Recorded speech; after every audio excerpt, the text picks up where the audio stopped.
любитель истории, историк, наверное, он себя таковым считает, считает кого-то таким.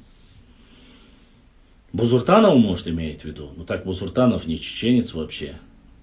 Просили же их, давайте разберемся по шариату, по законам российской строителей на границе.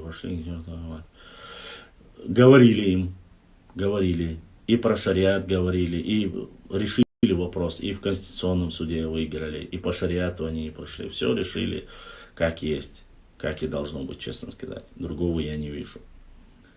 Тех или иных тайпов. И все бы ничего, если бы на пользу народу. А разве изучение истории не на пользу народу? Я вижу много людей, которые говорят, что они взяли очень много полезного из этого. Очень много. Здесь речи нету об дроблении. Еще раз прошу не путать Гоголя с Гегелем. И здесь разные вещи. Заниматься внутренним сепаратизмом никто не собирается. Я, по крайней мере, никого из таких не вижу. Где? Ни в Европе, ни в Азии, ни в Евразии. Где они, чеченцы, которые в Америке и в Европе, в Иордании, в Турции, которые говорят, что есть чеченцы, ногчи, а остальные все там, нужно их убивать, уничтожать, прогонять, разжигать межнационально. Где они есть? Расскажите про них. Мне, честно, интересно, но я таковых не... По крайней мере, разумный человек разве такие вещи может говорить в 21 веке? Где бы он ни проживал. Маломальски образованный человек, я имею в виду. Прошу не путать, сегодня доступ к интернету есть и умственно отсталым, но мы же давно шелдем, мы же не констатируем то, что они говорят. Однако результаты подобных исследований и потуг такого рода патриотических настроений свидетельствуют об обратном. Хотя, конечно, есть в этих исследованиях и положительные стороны, но на сегодняшний день при таком подходе вреда от них больше, чем пользы. Сегодня, как и некоторое время назад, при встрече чеченцев стало привычным спрашивать, кто из какого рода происходит. Тем самым пытаясь составить некий психологический портрет человека, с которым он имеет дело. Получив ответ в вашем тейпе «Роде», собеседник в своем сознании начинает сравнивать вас с теми представителями, названными вами тейпа, с которыми он некогда имел возможность контактировать или контактировали его предки, перенося кальку своего прежнего опыта или подсознательный опыт предков на встреченного чеченца. Притом опыт общение с представителями того или иного рода у разных людей может быть совершенно разный. Кто имел дело с положительной личностью, а кто-то с отрицательной. Ибо нет людей, похожих друг на друга. Ну, это, конечно, вообще из ряда вон. То есть я встретил, салам алейкум, амил штейпану. Такого нет, это чушь собачья. Если кто-то говорит про историю,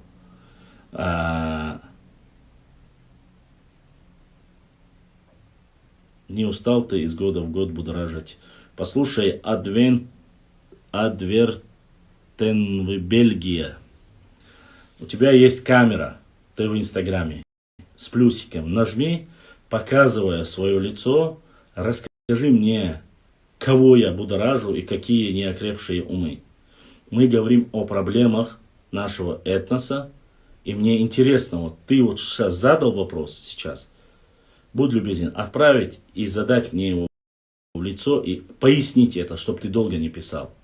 Кого я будоражу и кого я трогаю. Башлам, ты последнее видео Бузуртанова, где он наезжает на астхойцев, которые были высланы в Османскую империю.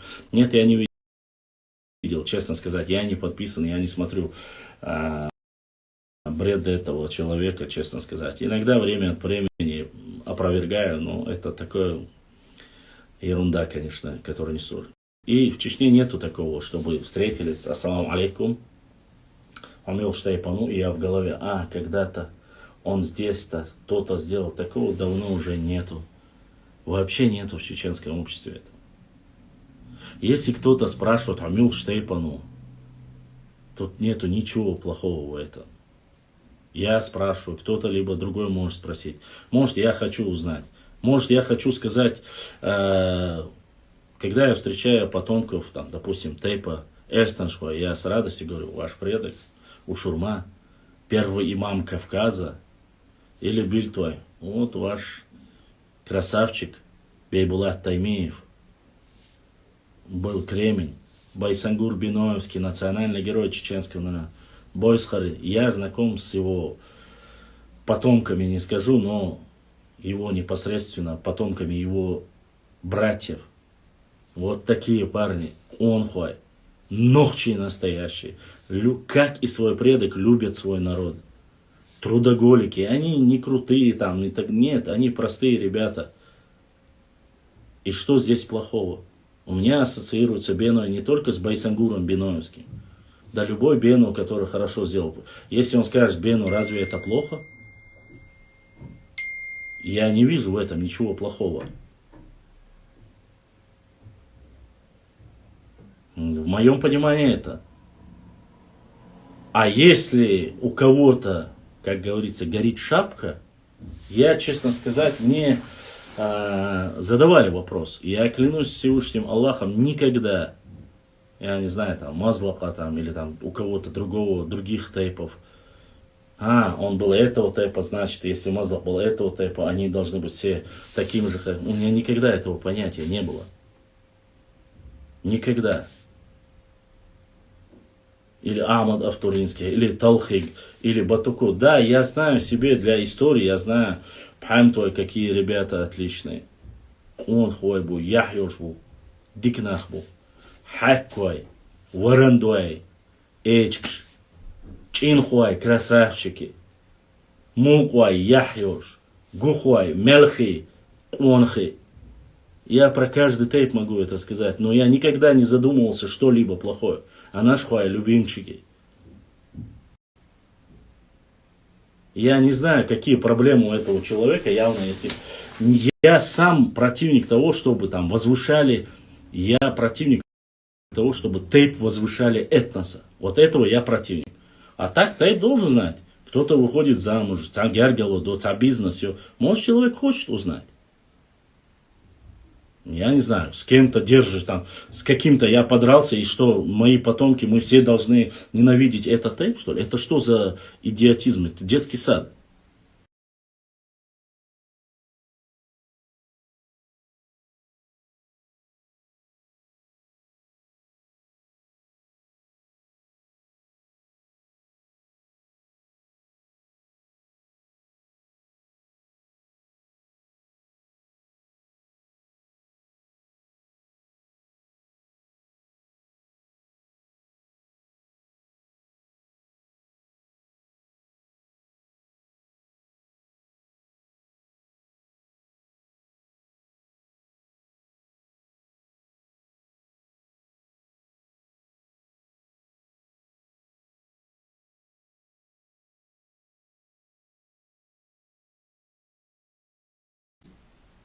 То есть он призывает его совесть и говорит, цен цидошвала, цен нохчвала, бир дац изи, тешен бях бир баца, муаттор баца, нахбой баца, ца яхьочул, хумлил даца. К этому же призывает, нохчалла, онхалла и мадей. Для этого ты говоришь, нохчива уй, а не для того, чтобы там каким-то образом оскорбить. Потому что мы, наши предки, не могли себе этого позволить. В этом разница. Если в одном тейпе много гаплогрупп, то значит он состоит из разных остатков других тейпов или нет. Нет. Это ошибочное мнение. Дальше продолжает. Кто-то имел дело с положителями и так далее. Даже в одной семье рождаются герои и предатели. Положительные и отрицательные личности, что уже говорить о целом тейпе и роде. Об этом никто не спорит. Это известный факт, тут ничего нового нету. Понимаете? Ни больше, ни меньше. Шейх Мансур Тайпан Миру Элара. Шейх Мансур Ушурма Эльстанчкову Тайпан. Дальше. Если вот эти, что в каждом тейпе может быть хороший, плохой, знает каждый. И если ты мусульманин, иначе ты рассуждать не можешь. В каждом народе есть хорошие и плохие. Если в старину составление такого психологического портрета и было оправдано, в основном чеченские тейпы жили компактно в одних селах по принципу одно село, один тейп, и в этом связи менталитет тейпов был идентичный, то последующие эпохи, после Большой Кавказской войны и репрессий чеченцев-ингушей в Советском Союзе, после выселения чеченцев-ингушей в Среднюю Азию, Казахстан и последующее возвращение на родину, все перемешалось настолько сильно, что идентифицировать человека, составить его морально-психологический портрет по тейповому признаку стало невозможным. Но это немножко неправильно. Абсолютно неправильно. Здесь есть другие моменты. Прошу не путать. Дело в том, что в каждом народе, как говорится, у каждого человека есть люди ответственные. Мы живем еще, хотя и считается, что перепрыгнул в родоплеменном обществе, да, чтобы тейп отвечал за того или иного человека. Фамилия, тейп отвечали за этого человека. Для этого нужно знать. Если этот человек неадекватный, что есть в этом тейпе другие адекватные люди, с кем нужно иметь дело, и если они сами его не остановят, завтра проблема будет восстановлена. Вот для чего узнают тейп, а не для того, чтобы ты там говорил или рассказывал этот человек. Там раньше, если в старину жили, говорит, в одном селении только один тейп, это когда было? Да, во время Большой Кавказской войны все изменилось. Не только тогда изменилось. Когда ногчи начали спускаться после нашествия Тамерлана в 15-16 веках, 17 веках начали спускаться с гор, тогда все изменилось. Когда суда были поставлены управленцами, шамхалы, нуцалы, хуцалы, беки, тогда все изменилось. А не когда пришел там имам Шамиль. Имам Шамиль только добавил туда, в этот пунш, ассорти, еще другое. Он переселил с Дагестана определенные тейпы в Чечню, а с Чечни определенные тейпы в Дагестан. После чего ошибочно наши незнающие люди, которые не имеют ни образования, ни познания в чеченских тейпах, вообще не имеют никаких познаний, начали называть исконно ногчи тейпов, начали называть там типа сюлибуш. Жай, допустим, жай чистый ногчибу, жай живой, это те же самые эки. Понимаете? И они никогда не были сюли. И только тупорылый баран может такое говорить. Ошибочное мнение, поскольку их переселил. Они занимались там, собирали. Не как сегодня некоторые тейпы утверждают и говорят, что мы собирали дань с чеченского. Нет.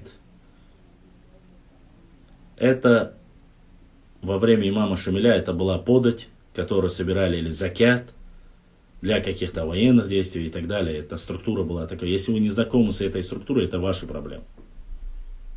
А если вы говорите сегодня, есть такие высказывания некоторых тейпов, обычно не в лицо ногчи народу, а за его спиной, под чужим ником сидят и говорят, мы собирали дань и так далее с вашего народа. Я прошу представителей этих тейпов или фамилий, которые такие вещи говорят, назовите, пожалуйста, тейпы, фамилии людей, у которых вы брали дань. Ну, чтобы мы могли предъявить им, сказать, а вы правда платили дань вот этим людям? И тогда посмотрим, сколько у вас продлится вот эти разговоры. Как вы себе представляете, чтобы у Гендергнуай, у Гунуай, у Бенуай, у Эршбатуай, Белхтуай, Харачуай мы брали дань аж. Как у этих там других Чинхуай, разница от Мелхи, Ируай, что мы брали у вас дань. Как вы себе это представляете?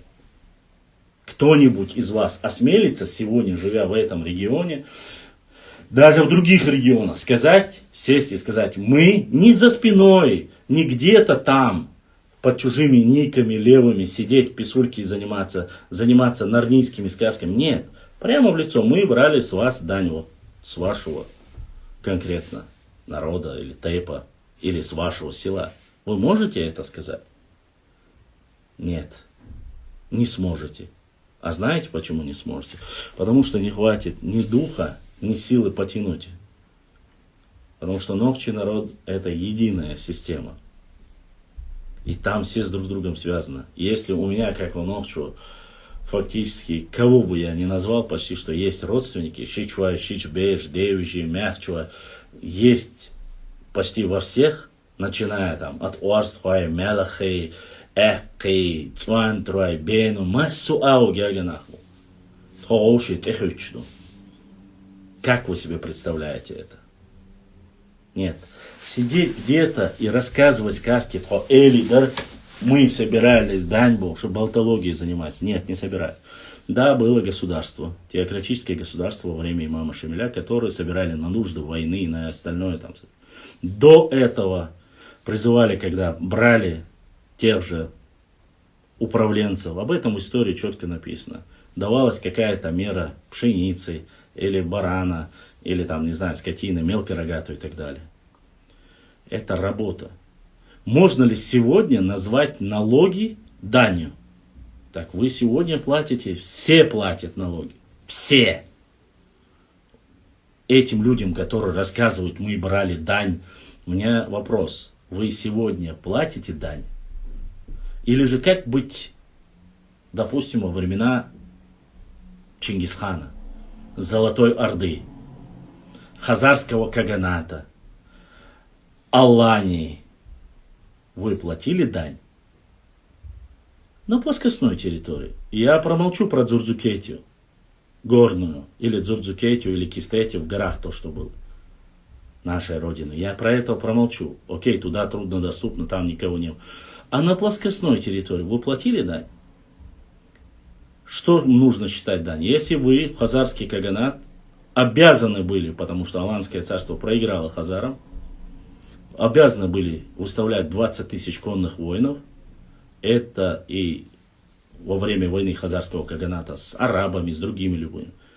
Это в качестве чего? Контрибуции?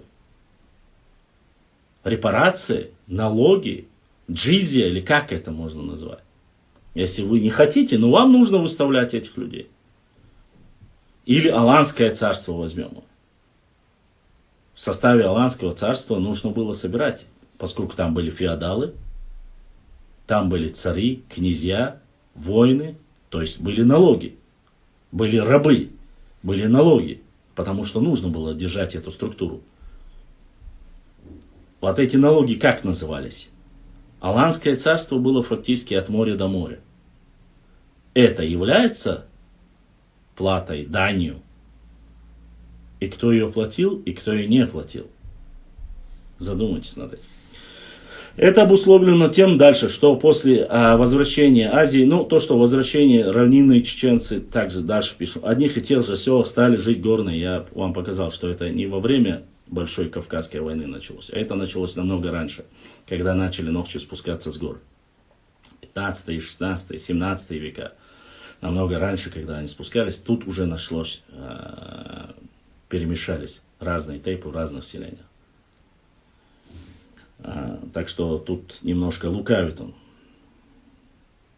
Особый характер, вырабатывается особый характер, по которому можно было составить общее представление о человеке, несмотря на разность их тейпов и национальных составляющих. То есть поведение, психология представителей одного отдельно взятого села стали идентичными и могли отличаться от поведения психологии других сел, несмотря на различные тейповые составы. Но это понятное дело, тут, конечно, ничего нового нету, зачем изобретать. Каждый в селе, в каждом селении есть разные. И специалисты могут быть, одни могут быть пахарями, другие могут быть заниматься скотоводством, третьи могут быть воинами, и тут ничего такого нету. Цен Нохчу — это порядочный чеченец, в котором есть что-то составляющее из Нохчула Уманхула Адмала. Абсолютно верно, Рихо 95, красавчик. До прихода к власти Чеченской Республики советского генерала в отставке Джохара Дудаева в 1991 году не у всех чеченцев было принято спрашивать, с какого он рода племени, если такового происходит. Это неправда. Это ложь. Это ложь. Дудаева еще не было и в проекте даже, не то, что я не знаю, там рожден он был, его никто не знал, когда в советское время и до завгаевское время. И после возвращения с депортации Нохчи всегда спрашивали и говорили о тейпе о происхождении, откуда он пришел, к кому он относится. Так что не нужно вот это рассказывать, что это во время Дудаева началось, и эти байки не нужно. Башлам, тут мне несколько раз сказали, что мы, мол, кумыкам платили дань. Хотелось бы найти диалог Ермолова с Шамхалом, когда Шамхал говорил, что он хозяин Чечни. Ермолов сказал, что если ты хозяин, то забери. Это что за сказки? Я читал об этом, но сейчас не могу вспомнить где. Есть о том очень много у Берже и Ермолова, кто откуда не имел права даже выходить без разрешения чеченцев. Об этом достаточно. Про дань остальное мы уже рассказывали. Ты зайди на мою страницу, там найдешь все, что нужно. С этим проблем нету. Я тебе говорю, каким образом стали управлять шамхалы, беки, нуцалы, получили плоскостные территории Чечни. Благодаря царской России. Ни больше, ни меньше. И Тамерлану, который уничтожил наш народ. А до этого может ли кто-нибудь в 10, 9, 8 век, 11, 12, в 13 века, кто-нибудь может сказать, что он был здесь? Нет. Нету никакого культурного наследия, нету никаких археологических, никаких доказательств, что они даже были здесь. Что-то же должно быть, если 1000 лет или 500 лет эти люди управляли, где их города, где их культура, которая осталась здесь. Тимур 3. Дошло 3 доната, мои друзья. Пока больше не видел. Ауховский донат дошел. Айса донат пришел. Еще 3 доната дошли. Огромная благодарность за то, что поддержали канал Тимур 3. Я, по крайней мере, других я не знаю. Сумму называть я не хочу, потому что там вообще не такие суммы, чтобы их называть. Сегодня после стольких войн, разве без России кто-то сможет с нами спорить? Так же было и раньше. Ну да. Ну вот дальше повторим. Я не защитник Джохара Дудаева. Я говорю, что это ложь. Такого не было, это неправда. В советский период чечен при встрече с незнакомцем в основном интересовался принадлежностью к селу. Это неправда. И вирду, религиозному братству. Но это, что это такое? Что это такое? Да, можешь спросить, Амил Шуртару. Русланбек задонатил, и Русланбек, от тебя дошло. Вот только что пришел от Русланбека донат. Баркалла, Русланбек. Я такого не знаю, где бы то ни было, что бы ни было, вроде бы такого Амил Шуртару, ну и не более знать, с какого села. Амил Штейпану, Юртару, Амичароха. Но это, говорит, в советское время было такое. Или Амил Чвирдару. Вот это вообще для меня, конечно, не знаю. Я вроде этого периода, но такого никогда у меня никто не спрашивал. Амил Чвирдару.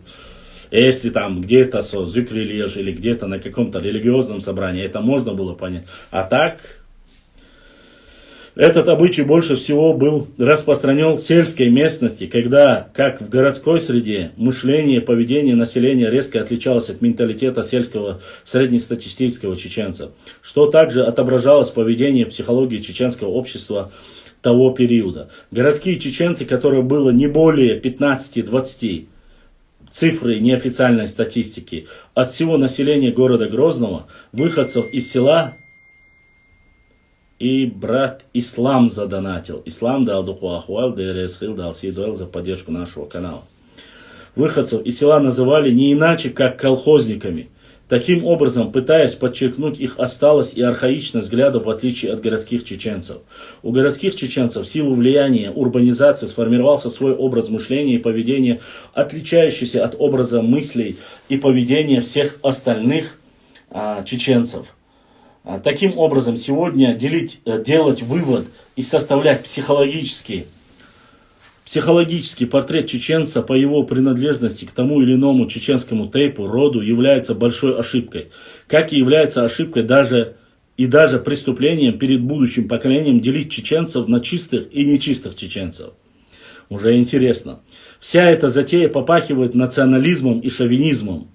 Именно с таких национал-патриотических воззрений, казалось бы, мелочей, начиналась нацистская идеология в немецкой Германии. К чему это привело, в итоге, думаю, никому не стоит напоминать. Но почему вы любите очень сильно всегда говорить о нацистской Германии? Вот мне интересно. Сразу как что начинаете Адольфа Гитлера. Ассалам алейкум, Башлам. Видел могильные камни в село Хиндое. Есть в ютубе видео. На некоторых склепах присутствует звезда Давида. Это из эпохи Хазари осталось. Нет, это не из эпохи Хазари осталось, но об этом мы поговорим. Чура работу разбираешь. Об этом я не назвал его Центароевский специально. Пока я оставляю. Потом, чтобы было понятно. Почему сравниваю с гитлеровской Германией?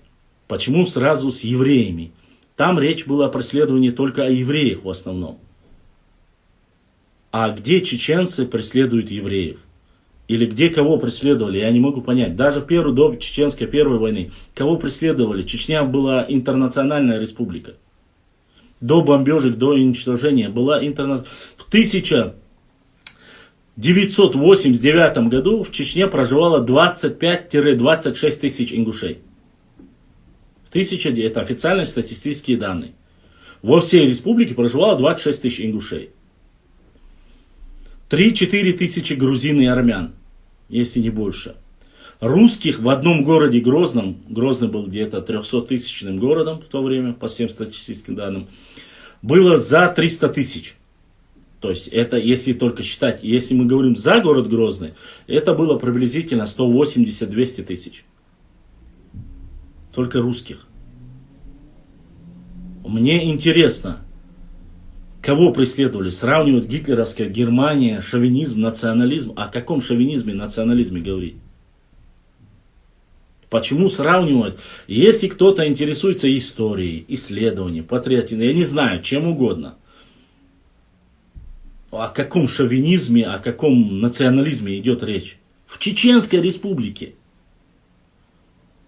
где было 2 войны, где, я не знаю, сотни тысяч русских военных солдат, разные военные базы везде, командируют сюда со всей России. У меня вопрос, о каком национализме, шовинизме, расизме в Чечне идет речь? Вы что вообще несете? Вот как это можно? И сравнивать с гитлеровской Германией. Я не буду защищать Гитлера, но я даю вам голову на отсечение, что этот человек вообще не знаком. Мам,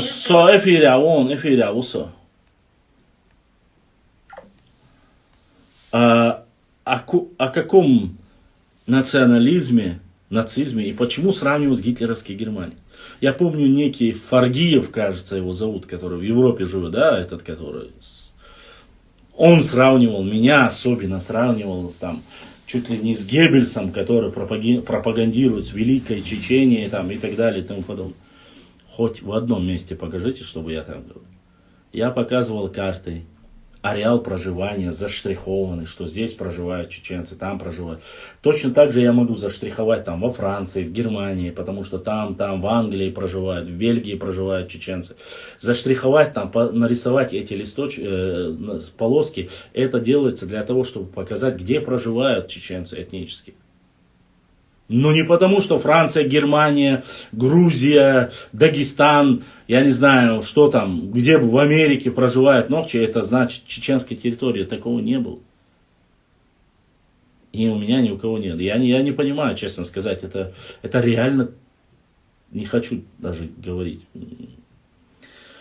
Ну да ладно, не будем отвлекаться. Германия, к чему это привело, удивительно там напоминать. Удивительно и феноменально еще то, что более всех этой болезнью страдают чеченцы и ингуши, покинувшие свою родину. Более всего страдают чеченцы и ингуши, покинувшие свою родину и с восхищением рассказывающие о своих личных интернет-блогах об устройстве европейских держав, их отношением друг к другу, к беженцам, выходцам из других наций и рас, не понимая того, что что-то, чем они...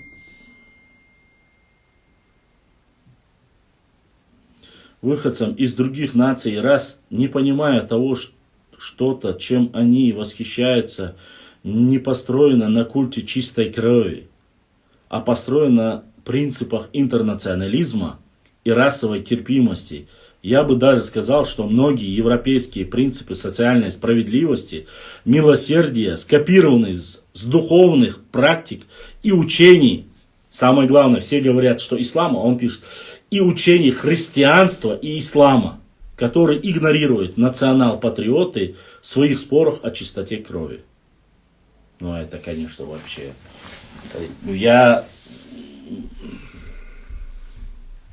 Вы слышали такое когда-нибудь? То есть они говорят, идеализируют европейские страны, но они сформированы не на чистоте крови, говорит, а вот на интернациональности. Советский Союз был интернациональным. И Америка интернациональная. Однако Америка сделала все, чтобы уничтожить Советский Союз. И коммунистов. Да? Политика просто-напросто. В одном месте капитализм, в другом месте социализм был. Уничтожено? Уничтожено. Вот мне вопрос. На идеалах христианства, ладно, расовой нетерпимости, чистоты крови. Я не знаю, о каких европейских блогерах ты говоришь, честно сказать, я не знаю, историков европейских блогеров. Есть один Хасан Бакаев. Единственный историк, в основном, который публично высказывается, не больше, не меньше. Дальше.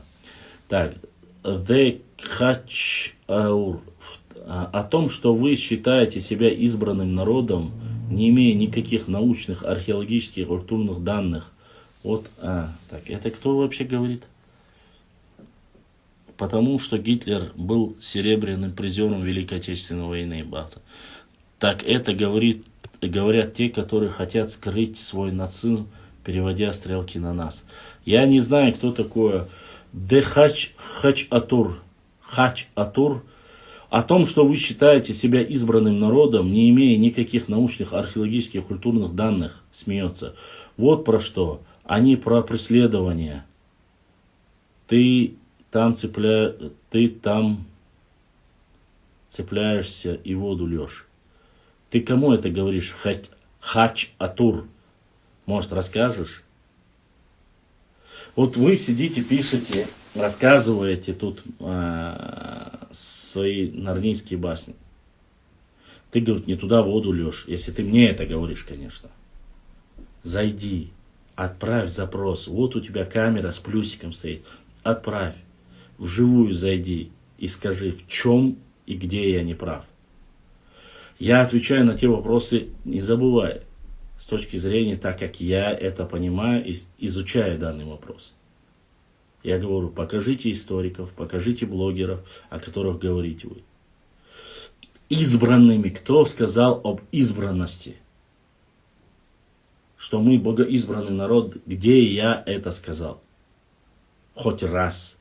Или в истории, где кто сказал богоизбранный народ, мы разве такое говорили? Я не помню. Ты не там цепляешься, говоришь, и воду льешь. Но расскажи, где я должен зацепиться. Расскажи мне. Ну, зайди только. Мужество, зайди. Вот нажми кнопку, зайди. Тем более, если ты не нашей национальности. Тебе что вообще? Конкретно тебе я говорю. Когда сравнивают с нацистами, речь не про преследование евреев, а о какой-то несуществующей превосходности. А разве здесь ты не слышал, что ли? Хач Атур. Здесь конкретно говорится о евреях. Он указывает евреев. Ты не слышал, что я сказал? Опять же, разве немцы прогоняли чехов? Примерно я говорю. Англичан, французов, любой другой национальности, если на то пошло. Они рассказывали о своей истории, там говорили о своем превосходстве. Возможно. Но в чем аналогия с Чечней? В чем? Во-первых, мы не независимое государство, мы субъект федерации. Во-вторых, здесь достаточно других национальностей. И здесь не может быть, по сути, не может быть никакого нацизма. А то, что если есть история, кто-то рассказывает ее так, как он знает или понимает, в чем лучше? Если ты, вот в отличие от меня, вот мы с тобой, да, сидим в эфире, я свое лицо не прячу и тебе рассказываю, зачитываю это. Я не боюсь никого, кроме Всевышнего Аллаха, и тем более тебя. Я сижу здесь, тебе говорю, нажми видеокамеру, зайди и поясни свои слова. Чувствуешь разницу между мною и тобою? Не надо сейчас полемизировать, говорить, я не публичная личность, я так далее. Я же тебя не оскорбляю. Я тебе под статью не подвожу. Мы говорим об истории. Расскажи мне тогда это. Расскажи. Превосходство. А я тебе расскажу, в чем мое превосходство конкретно над тобой. В данной ситуации мое превосходство над тобой, то, что я тебе говорю, зайди в эфир и обоснуй мне эти слова. То, что ты говоришь. Здесь конкретно речь идет о евреях. Ва алейкум ассалам, Умар, братан.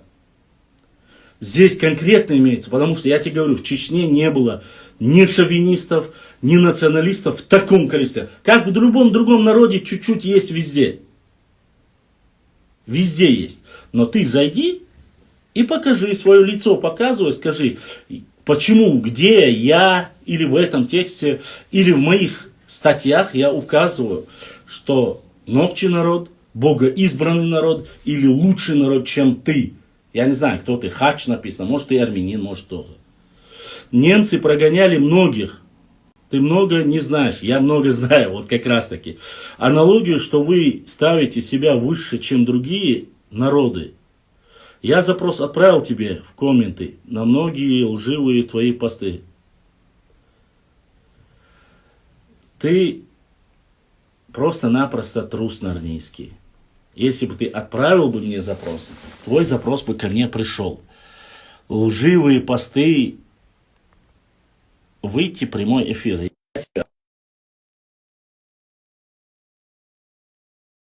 Расскажи мне, вот сейчас я тебе отправил, прими запрос. Ты отклонил.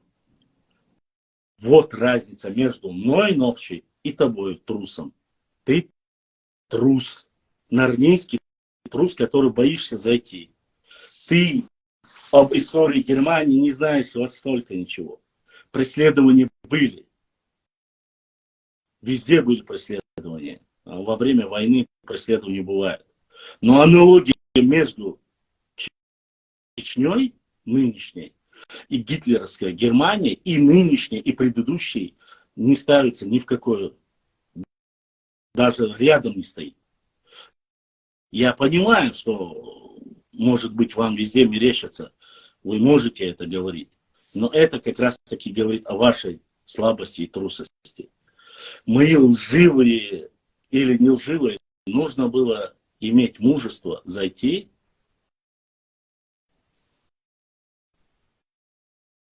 Я теперь понимаю, почему Камран, полукровка, грек и курд, твой брат, потому что ты не менее... Ты хач, да? Красава. Короче, понятно с тобой. Ты нарнийский трус. Дальше и говорить не нужно. Мы продолжим дальше. Тебе бы надо переселиться на свою историческую родину. Если ты не знаешь, мы тебе поможем, подскажем, куда можно. Ну да ладно. Так. Ну о том, что европейские блогеры, я не могу ничего сказать, я не знаю, опять же повторюсь. Восхваление европейцев и внутри обсуждают чистоту крови, я такого не видел, честно сказать. И, по крайней мере, у меня такого не было. Не знаю, может у кого-то есть такое. Таким же заблуждением, как и далее, чеченцев на чистое и нечистое является считать представителей соседних с чеченцами народов неким инородным элементом, который совершенно не имеет никакого родства с чеченцами и кавказцами. Если послушать исторические выкладки некоторых новоявленных чеченских историков, опять же вопрос, какие чеченские историки?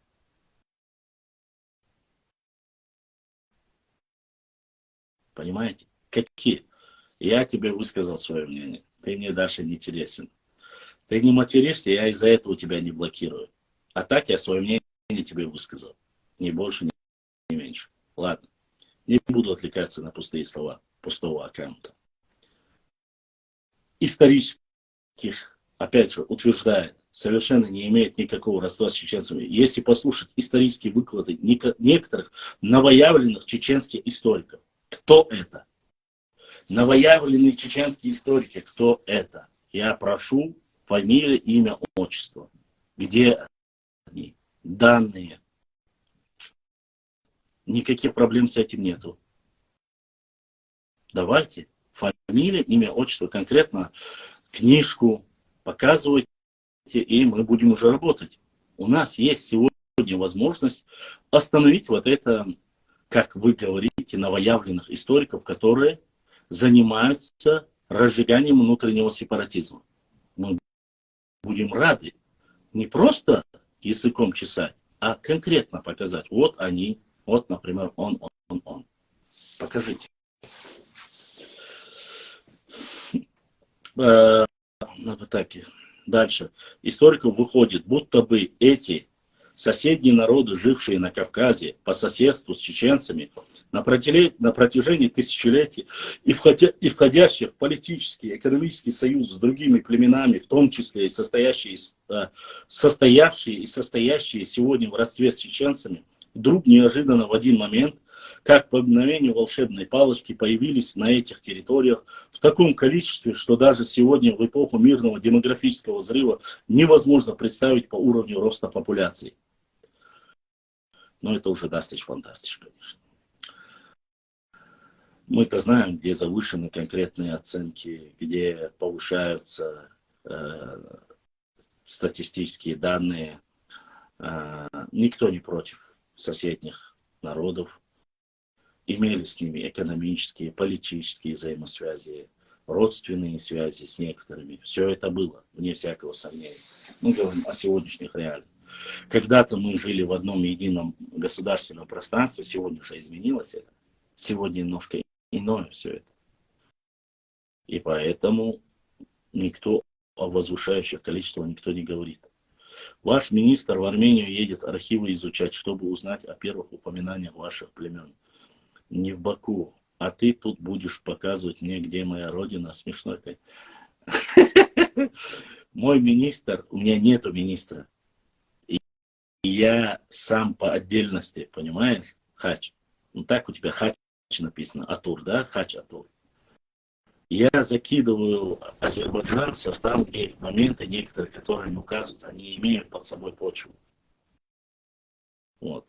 Первоисточники, то, что есть в Армении, в Грузии, это я говорю. Никто не примешает ни армян, ни грузин. Я конкретно тебя имел в виду, а не твой народ. Или кому ты там относишься. Я не знаю, может, ты просто левый ник создал и чешешь, не больше. Ладно, дальше. Правда же состоит в том, что на Кавказе шел обычный процесс этногенеза, это мы знаем, различных племен, который происходил при взаимодействии с друг другом. То есть одни племена в результате политических, экономических, религиозных причин сливались, воссоединялись друг с другом и превращались в новые этнические группы. Одни народы и нации исчезали, растворившись или соединившись с другими народами, в том числе и пришлыми. А автохтонные народы и этносы объединялись друг с другом или с пришлыми народами и образовали новые нации, народы и племена. Чему можно найти подтверждение при глубоком и серьезном изучении вопроса этногенеза того или иного другого народа, населяющего Кавказ, начиная со времен римских, персидских, арабских завоеваний. Подобное мнение не ново, оно высказывано во многих работах серьезных и профессиональных историков. Вот так пишет об этом, к примеру, Кумыков. В истории Кабардино-Балкарской АССР с древнейших времен до наших дней предки многих нынешних кабардинцев и балкарцев являются выходцами из Чечни и Ингушетии. Это, конечно, Занарнийцев. что-то новое. Но то, что из Чечни я слышал, то, что с Ингушетией и основателями Кабарды или Балкарии, я такого не слышал. Это что-то новое. Ну да ладно. Но он говорит, что это Кумыков написал. Кабардинцы и балкарцы всегда видели в лице чеченцев и ингушей надежных друзей, в которых они могут уйти в любое время. Разве кто-то это спорит? Ну, во-первых, не кабардинцев, а адыгов.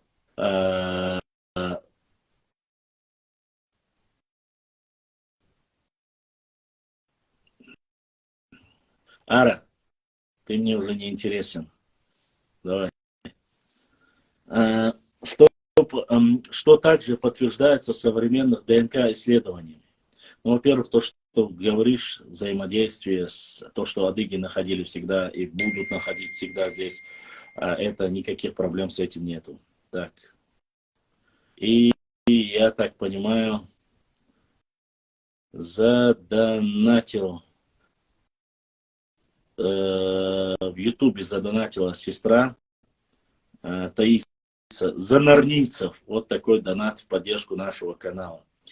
За что ей огромное спасибо. Таис Терес Хидалсидуэн. Дальше. О взаимоотношениях с ними хороших, это мы знаем и так, и без этого. Что также подтверждается ДНК-исследование, это мы знаем. Известно, что... Дальше смотрим. Известно также, что балкарская фамилия Чеченовых, она не балкарская, а кабардинская, Чеченовы, кабардинцы в основном, происходит от чеченцев, которые в эту эпоху движения горцев под предводительством шейха Мансура переселились в Чечню и из Чечни в Балкарию. Такой же был обратный процесс. По некоторым данным, предки знаменитого чеченского танцора, честно сказать, вот это что-то новое, знаменитого чеченского танцора Махмуда Эсимбаева были выходцами из Кабардино-Балкарии, потомками известных кабардинских князей, когда-то поселившихся среди чеченцев, как и предки известного советского эстрадного певца, актера и композитора Муслима Магомаева. Предки современных чеченцев Анзоровых также являются потомками кабардинского князя Махмуд Мирзы Анзорова, одного из наибов имама Шамиля. Таких примеров взаимопроникновения, взаимодействия этносов на Кавказе можно приводить сотни и тысячи. Именно так формировались современные кавказские народы, и чеченцы тут не являются исключением. А разве кто-то занимался исключением? Понимаете? Не больше, не меньше.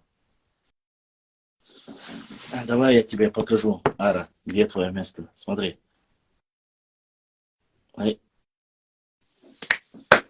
Домой. Давай, в Индию. Так, дальше смотрим. И Умар, брат, от шароевцев, как всегда, брат Умар задонатил. Умар дал сидуэл. Огромная благодарность тем, кто поддерживает наш канал. Для работы нашего канала делает пожертвования. Огромное. Баркаллах. Да, садуэль. Вот. Дальше смотрим. Если сотни тысяч, конечно, переборщил, а то, что есть экстракт соседнего региона, мы это знаем. Но от того, что жена, там, кабардинка, адыгка, адыгейка, или балкарка, или карачаевка, дети не становятся карачаевцами, балкарцами. Они остаются ночью, если берут замуж оттуда. Вот такие родственные отношения вполне можно. Ну, Башлан, зачем ты закинул ролик 9 мая? Ты лей или он? Чаборзук. Я не лей, я ночью. Я закинул про 9 мая, потому что мой дедушка воевал в Великой Отечественной войне. И я считаю, то, что ты сейчас говоришь, вообще неуместно. Вот за таких высказываний вот пишет вот такой чувак, которому мне приходится отвечать. Были достойные сыны нового народа, которые воевали против фашистской Германии. И не упомянуть это, будь то дикая дивизия, будь то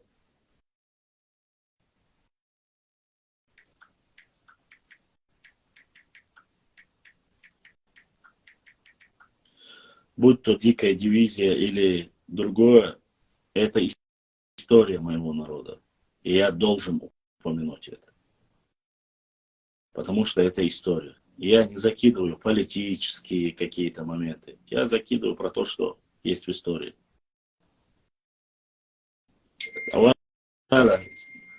Ай болтать мабе, так я цермаба, хай дедушка я цермаба, са дедушка я цермаба. Хай цедок мадей. Все. На этом закрыли. Таких примеров взаимопроникновения, взаимодействия этносов на Кавказе можно приводить сотнями. Если же мы заглянем в древнюю историю, то мы увидим какие-то несколько тысячелетий назад, как современные народы Кавказа уходят корнями нескольких образований.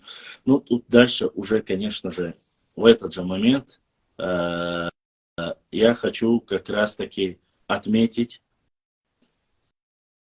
тот момент, в котором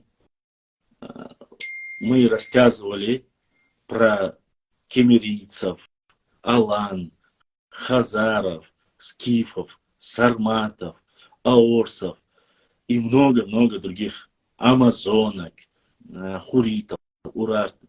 Мы все это рассказывали. Мы знаем, это ничего не нового, это вода.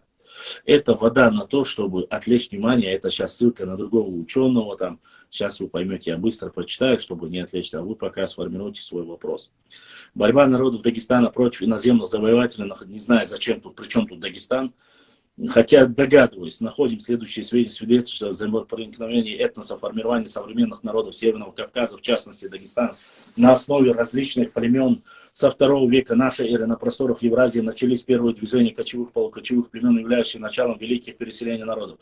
Так или иначе, кочевые племена сарматы, аланы, севиры, гунны либо проходили через Дагестан, либо оседали в его приморской части. В начале 3 века нашей эры в Иране воцарилась династия сасанидов, довольно быстро подчинив себе обширные области Предней и Средней Азии, захватив Северный Иран. Сасаниды двинулись за Кавказье и дальше на север. На захваченных землях сасаниды строили укрепления, брали под свой контроль горные перевалы Восточного Кавказа. В районах важнейших стратегических узлов размещали ираноязычных переселенцев, потомки которых известны под названием татов. Также со ссылкой на Магомедова легенды и факты записано в книжек истории Махачкалы. Даки издат Алиев пишет: существование преданий, говорящее о том, что современный Дагестан был заселен в 7 веке до нашей эры. Это заселение связывают с вторжением скифов в Закавказье. Предания приветствуют о том, что скифы многочисленными ордами вторглись в Грузию, Армению, опустошили эти страны, забрали многих в плен и вернулись в Северное Причерноморье. Из пленных народов скифы образовали на Северном Кавказе 2 царства. Одно на Тереке до западной оконечности гор под владычеством Уабаса, сына царя Скифа, а другое на востоке под управлением двоюродного брата царя. Из подданных первого возникли осетины на востоке, осетины, а на востоке, где построили хунзах, произошли народы Дагестана. О причастности скифо-сарматским племенам чеченцев пишут как молодые, так и именитые отечественные историки. К примеру, чеченский историк Тесаев. Ну, Амина я не буду зачитывать. Дальше уже, конечно, здесь скифские баллы. Дальше скифские баллы. Каждый член этого отряда в отдельности именовали мэйры. Известно ли нам в чеченском языке мэйр? Ну, такую чепуху, короче. Жирную точку в этом вопросе генетика. В 2017 году в статье «Предки и демография», а также потомки кочевников Евразийской степи авторского коллектива в составе 25 человек были опубликованы результаты генетического исследования в дополнительной таблице номер 10 данного исследования. Предки, связанные с западными скифами, указываются, что из числа 56 протестированных народов Кавказа, России и Центральной Азии у чеченцев более прочих 85 народов обнаружили еще гены с западными скифами. Сюда же можно прибавить результаты исследований захоронения бесланского, аланского культуры, подгорского, салтаво-маяцкой культуры могильников, а также результаты лингвистического анализа памятников письменности салтаво-маяцкой культуры Мудрока. Сегодня, в частности, можно наблюдать некоторые политики, обслуживающие некоторые политики и обслуживающие эту политику историки, пытающие поставить историю на службу своим интересам. Мне интересно, о ком конкретно вот в данной ситуации. Я понимаю. Алейкум ассалам. У меня ногчи гапла группа.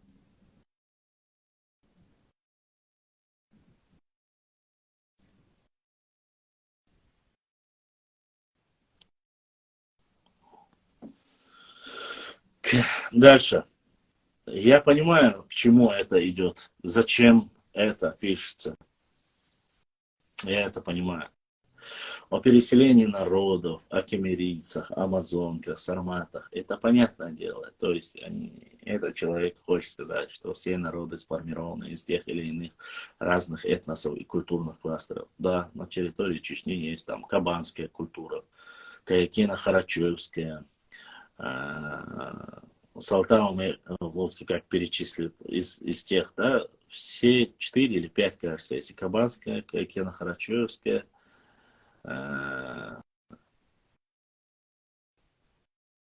так, кого он тут здесь еще перед? Салтау-маяцкая культура и так далее и тому подобное, да, культура. Мы об этом говорили 4 или 5, даже точнее будет сейчас культурные центры. Так.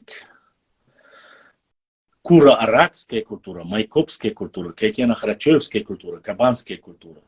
Все эти культуры присутствуют на территории Чечни. Но это не говорится, что из них составляют все народы, составленные из этих культур. И что когда-то здесь был Великий Шелковый путь, этот человек, походу, не знает. Или, может, знает, не зачитывает. Но к чему он подводит, я понимаю. И многие те, кто изучает, тоже знают. Ничего нового он не сказал, просто констатирует факты, ни больше, ни меньше. Так вот, дальше. Пытаются поставить историю на службу своим интересам. Какие политики и кого ставят на службу своим интересам? Мне интересно. Надеюсь, этот человек ответит. Какие политики используют историков для продвижения своих интересов? Вот серьезно у меня возникает вопрос. Не знаю, если бы я написал эту статью, меня бы точно уже взяли и сказали, Улил, да мне, где ты видел такое? Я, честно, не видел. Так вот, некоторые историки пытаются манипулировать историей, спекулируя своей деятельностью, трагедией чеченского народа, усилением чеченцев и ингушей в Среднюю Азию. Интересно, чеченцев и ингушей в Среднюю Азию, Казахстан в 1944-м, и нерешенностью территориального вопроса после их возвращения на родину. Ага. А при чем тут, ладно, оставим вопрос. Думаю, вы понимаете. Однако из нашей недавней истории мы также помним, что попытка манипулировать массами, используя факт выселения чеченцев и ингушей, коими злоупотребляли ичкерийские пропагандисты, провели чеченский народ к очередному витку трагедии. А в качестве примера приведу несколько постов из соцсетей, публикующие документы и исторические свидетельства, подтверждающие проживание чеченцев в прибрежной линии Каспийского,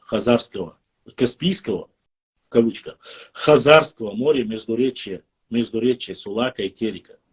Управлению начальника левого фланга Кавказской линии отнесено пространство, ограниченное главным хребтом гор Андийской Койсу, Сулаком, Каспийским морем и рекой Тереком, Ассой и Даутмартаном. Главным народонаселением этого пространства составляет чеченское племя. Муаммад задонатил. Муаммад ДРС Хилда Адухуахуа. Главное народонаселение этого пространства составляет чеченское племя. Самое сильное, самое буйное и воинственное из всех кавказских народов. Движение горцев Северо-Восточного Кавказа 20-50-е годы 19 века, Махачкала, 1800, дагестанский филиал АНСР, страница 280, документ. Докладная записка генерала М. Пулла о положении на левом фланге Кавказской линии 834-40 годах, мерах, необходимых к управлению власти царского правительства над горцами 1800. Чечень, остров, лежащий в Каспийском море, под 55 градусов 25 широты, северной широты, против обиталища горских чеченцев поблизости Аграханского залива, у мыса, называемого участка у всего острова, есть удобная рыбная ловля, которая отдает Астраханская казенная палата на откуп. Щекатов, географические слова, российские государства и так далее, и так далее, и так далее. Губернии, уезды, собранные Афанасьевым. Дальше он перечисляет. Это все посты, которые я делал в основном. Жилище чеченцев простирается раньше от гор недалеко от Эндари, находящиеся до самого Каспийского моря, по нескольку. Но поскольку они гребенским и донским казакам отгоняем скота и лошадей, много вреда причиняли, то в 1718 году командированы были на них несколько тысяч донских казаков, которые всю их землю опустошили и многих порубили. Выделено мною И.С. Кавказа, европейское движение 13-18 веков, Нальчик, издательство Котляров. Проведение высших документальных свидетельств. Слушайте дальше. В приведенных выше документальных свидетельствах нет ничего предосудительного и крамольного, что можно было бы трактовать как передергиванием фактом или фальсифицированием истории, в кавычках. Авторы публикаций и модераторы групп вполне справедливо собирают и публикуют исторические сведения в целях восстановить историческую справедливость. То есть пытаются добиваться восстановления Ауховского района Дагестана, упраздненного в связи с выселением чеченцев, причем тут ингушей, я не знаю. Опять же, чеченцев и ингушей в Среднюю Азию, Казахстан 1944 года, в его прежних границах. Однако, от того, как подается тот или иной материал, зависит то, к какому результату в итоге приведет сказанное слово или опубликованный текст. Особенно в наше время, когда нервы из-за несправедливого управления и распределения ресурсов власти придерживаются у всех народов и так накалены. Какие могут быть тексты или какое может быть мнение, если тут рассказывается об исторических сведениях? Мне интересно. Здесь рассказываются истории, говорят, что жили между речи Терека и Сулака. Ауховский район, который был в границах чего? Ауховский район — это вообще другая часть.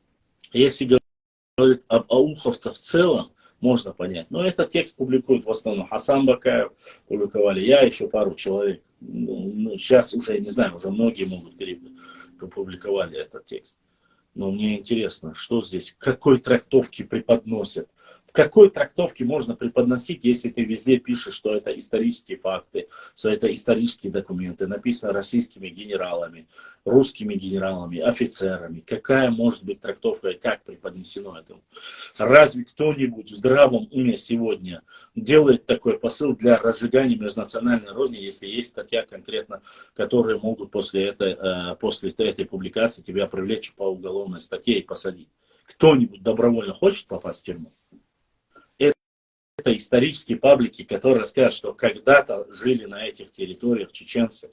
Опять же, я всегда говорил, что жили там, и чеченцы жили там, и кумыки жили там, которые переселились на левый берег Сулака. Потом, в конце концов, эта местность начали называть кумыкской плоскостью. Все об этом знают. Разве, если задаются вопросы, а был ли у чеченца выход на Каспийское море, мы отвечаем, да, был. Исторически он был. Но это не говорит, что сегодня кто-то призывает к выходу к морю. Да и зачем? Кто будет призывать и зачем призывать? Все прекрасно это знают. А если кто-то интересуется историей, я еще раз повторюсь.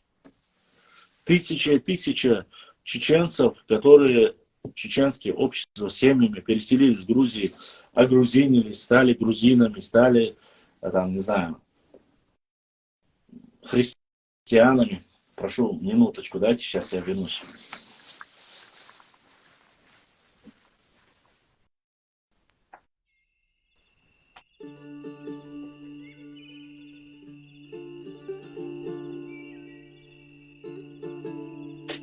Так.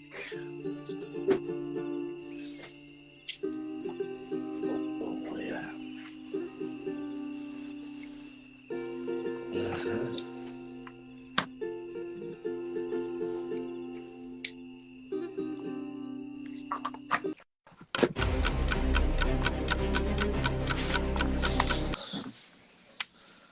Телефон у нас старенький, батарейка не выдерживает уже. Так вот, всегда говорили, что проживали там разные общества, разные тайпы, что уже дальше и нагайцы, и кумыки, и терские казаки там появились, гребинскими называют иначе. Месхетинцы, турки там проживали. Что еще нужно говорить об этом? Да, проживали, и, да, разные национальности, и Кизляр как основан. И многие это знают. И в Эндоре проживали, всегда говорили, что половина на половину. Я не знаю, какие претензии к чему. Но у этого человека очень ошибочное мнение. Ладно. Последняя ссылка, выделенная мною, так как вырвана из контекста, она является ярким примером, как свидетельство за можно сделать свидетельство против из положительного свидетельства. Свобода, равенство, справедливость. Ты никогда не пройдешь свой путь до конца, если будешь останавливаться, чтобы бросить камень в каждую текущую собаку. Уинстон Черчилль. Эти шавки тявкают, пускай. Последнюю ссылку, я думаю, надо его...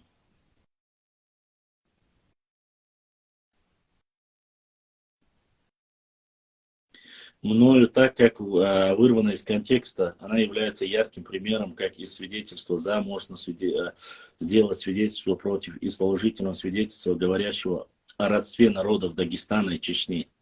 Вот к чему это подводится. Общих корнях, ну, общие корни, да, общие корни, сейчас я вам скажу, когда потомки Кавказуса, да, были леки, а вот именно леки являются общими корнями, насколько я знаю. Не все, кто проживает в Дагестане, являются потомками леков. Ну так, для информации, это мы тоже говорили. Абсолютно иной противоположный характер. К этому документу я вернусь в конце этой статьи. В данной связи мне интересен вопрос, почему некоторые историки, исследователи, равнители веры чистой крови утверждают, что чеченцы жили между Сулаком и Тереком и даже населяли остров Чечень в Каспийском море, совершенно не допуская родства с теми народами, которые там проживают ныне. Как преподносится? То есть мы жили на острове Чечень, говорит. Никто не говорил, что мы жили на острове Чечень. В честь есть, кого назвали, есть. Что мы жили по соседству, что, возможно, были кто-то брал в жены. Опять же, брал в жены. Об этом много раз говорили. Вполне возможно, воровали там терскую казачку, брали в жены, там, допустим. Или кумычку, я не знаю. Не знаю, какие там, кто как захотел. У кого-то было, у кого-то нет. В чем проблема? В чем причина всего этого? Но человек задается вопросом, я надеюсь. Ибраим, сколько у нас в Ютубе человек? Более того, они совершенно игнорируют предания некоторых чеченских тейпов об их чеченском этногенезе, продолжая утверждать, что они якобы сюли, дагестанцы. Во-первых, это неправда. Сюли это не дагестанцы, сюли это конкретно аварцы. А этот утверждает, сколько дагестанцы, то бишь нечистокровные. Понимаете, как он преподносит? Сюли нечистокровные никто никогда не говорил. Сюли это аварцы, название именно аварцев. Умки, кумыки, азумки, лакцы, цадахрой, даргинцы, лезгуай, лезгины. Мне интересно, гезлай, татары, О чем здесь конкретно идет речь, я не могу никак понять. Или, может, вы понимаете. 40 человек, ладно.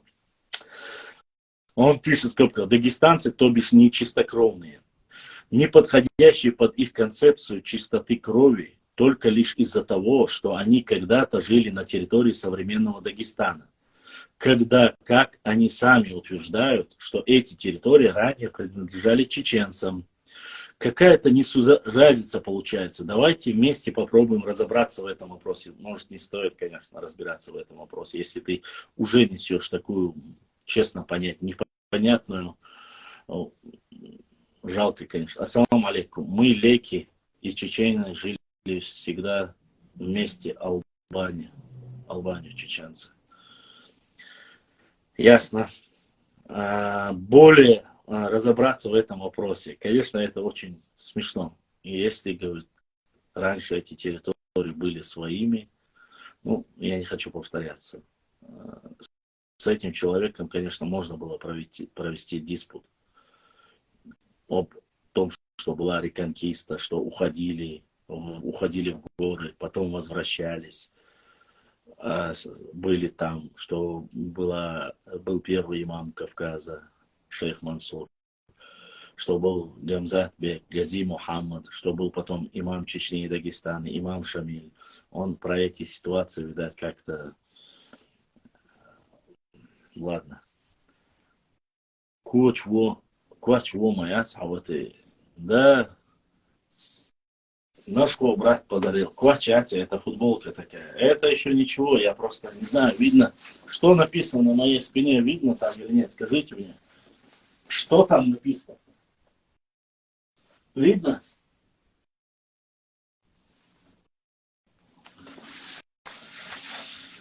Вот такие у меня братья.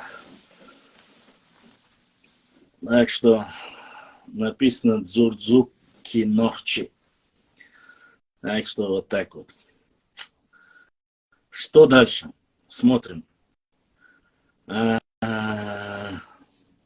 Дальше, слушайте дальше. Более или менее непредвзятому профессиональному историку известно, что современное чеченское общество и чеченский народ формировался на протяжении многих тысячелетий. В разные периоды от единого нахского, не нахского, а нахчийского, правильно. Ну, человек, я понял, на что он клонит. Этнического массива, которым отталкивались, а то присоединялись целые этнические группы. Некоторые из них являлись инородными, то есть имели инородное происхождение. Часть из них являлась частью нахских племен, нахчийских племен, дробившиеся на группы и подгруппы гары, неха и так далее, которые позже превращались в самостоятельные тейпы. Таким образом, в результате разрастания и дробления одного из тейпов на множество отдельных ветвей возникало то, что в современном чеченском обществе называется тухум. Это неправда. Это ложь. Это не называлось тухумом. И это, опять же, ложное утверждение. Получается, в его понимании, когда тейпы неха и гары расширяются, он говорит, превращается в тухум. Это неправда. Это неправда вообще. А могу пояснить, почему. Тухумы не близко родственны. Неха и гары это одного тейпа, они родственны друг другу. Это здесь военно-политический, социальный, экономический союз, проживающий на одной территории. Причем тут какие-то гары, нехай, которые расширились и превратились в тухум. Уже понятно, что человек не знает, о чем он пишет. Но он пишет, пытается разобрать. Дальше. Называется тухумом бах. И вообще его начали использовать. Вообще тухум начали использовать в 19 веке. До этого его никогда не использовали. Иногда некоторые тейпы или союзы племен в силу геополитических союзов или единого вероисповедания входили в союз с соседними народами и государствами и обосабливались настолько, что становились частью соседних народов или образовывались отдельные народы и племена. Когда, как изначально, согласно древнему чеченскому преданию, чеченцы делились только на два рода. Нохчи, земледельцы, слушайте, это что-то новое. Это новое предание, я, честно сказать, его впервые слышу. Я никогда такого до этого. Новчи, земледельцы, и Чаберлай, скотоводы. То есть делились, говорит, только на два общества. Новчи и Чеберлай. Как вам? Автоматически чеберлоевцев отсоединяем. Чеберлай были скотоводами, а Новчи были земледельцами. Я знаю, Чечен Ибраим, Дзурдзук Чечен Ибраим, я знаю, Израиль Джевиш, я знаю. Не военный, а военно-политический, экономический союз, там, социальный, военно-политический, там, длинное дробление. Как вам такое? Чеберлой скотоводы, а Новчи это земледельцы. Вот такие вот горе-историки потом рассказывают, и получается такое. И он дальше славится. Вот как пишет об этом в своей статье историк и этнограф Ибрагим Саидов. Чеченские села, в зависимости от военных обстоятельств, спокойствия на плоскости перемещались с гор на равнину и обратно. Это правда. Часто сохраняя названия, например, Бенуа, Белтуа, Орсенуа, Чуантро и так далее. В арабских источниках упоминается также плоскостной Маас. Маа, в смысле главный. И совместно с ним Бобсур, точный перевод чеченского Шинсюрюк, проход между двумя сурами, двумя воинами. Сим из всех нахских, не нахских, а нахчийских горных говоров особо архаично выглядит Чеберлоевский, особенно в районе Макажойской котловины.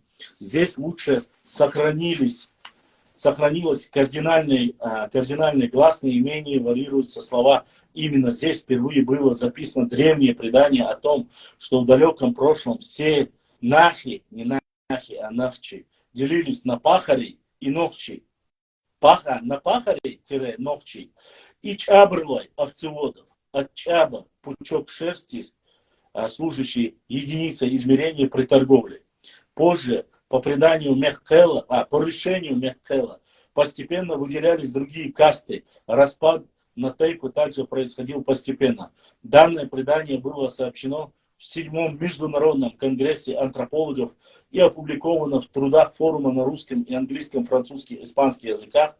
Каста пахарей была преобладающей, в нее входили те, которые сочетали интенсивное земледелие со скотоводством. Вторая по численности была каста овцеводов, состоящая из горцев, кочевников на летние, осенние, зимние пастбища, почти не имеющие возможности заниматься земледелием.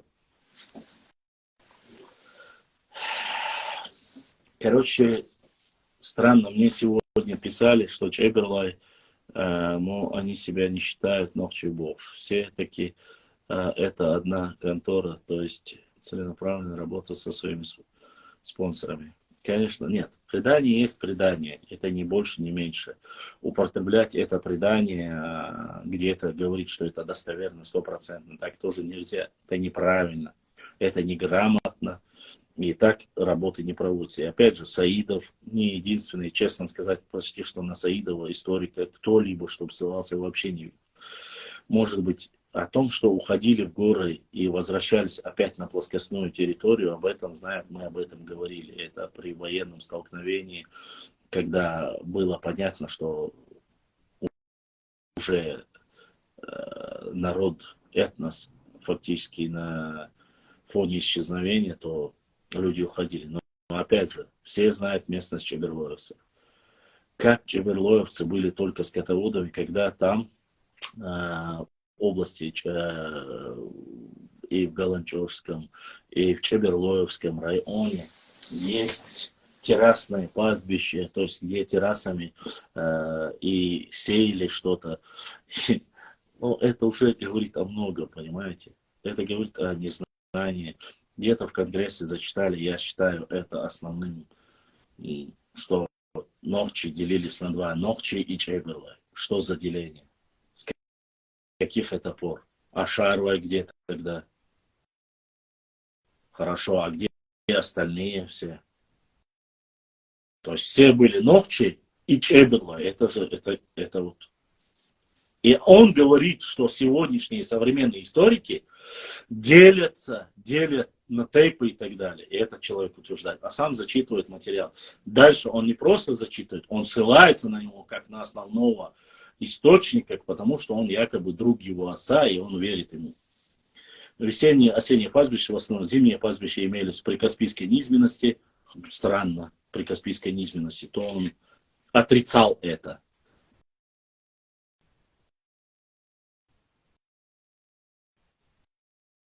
Абсолютно, конечно, цель ногчи будет была.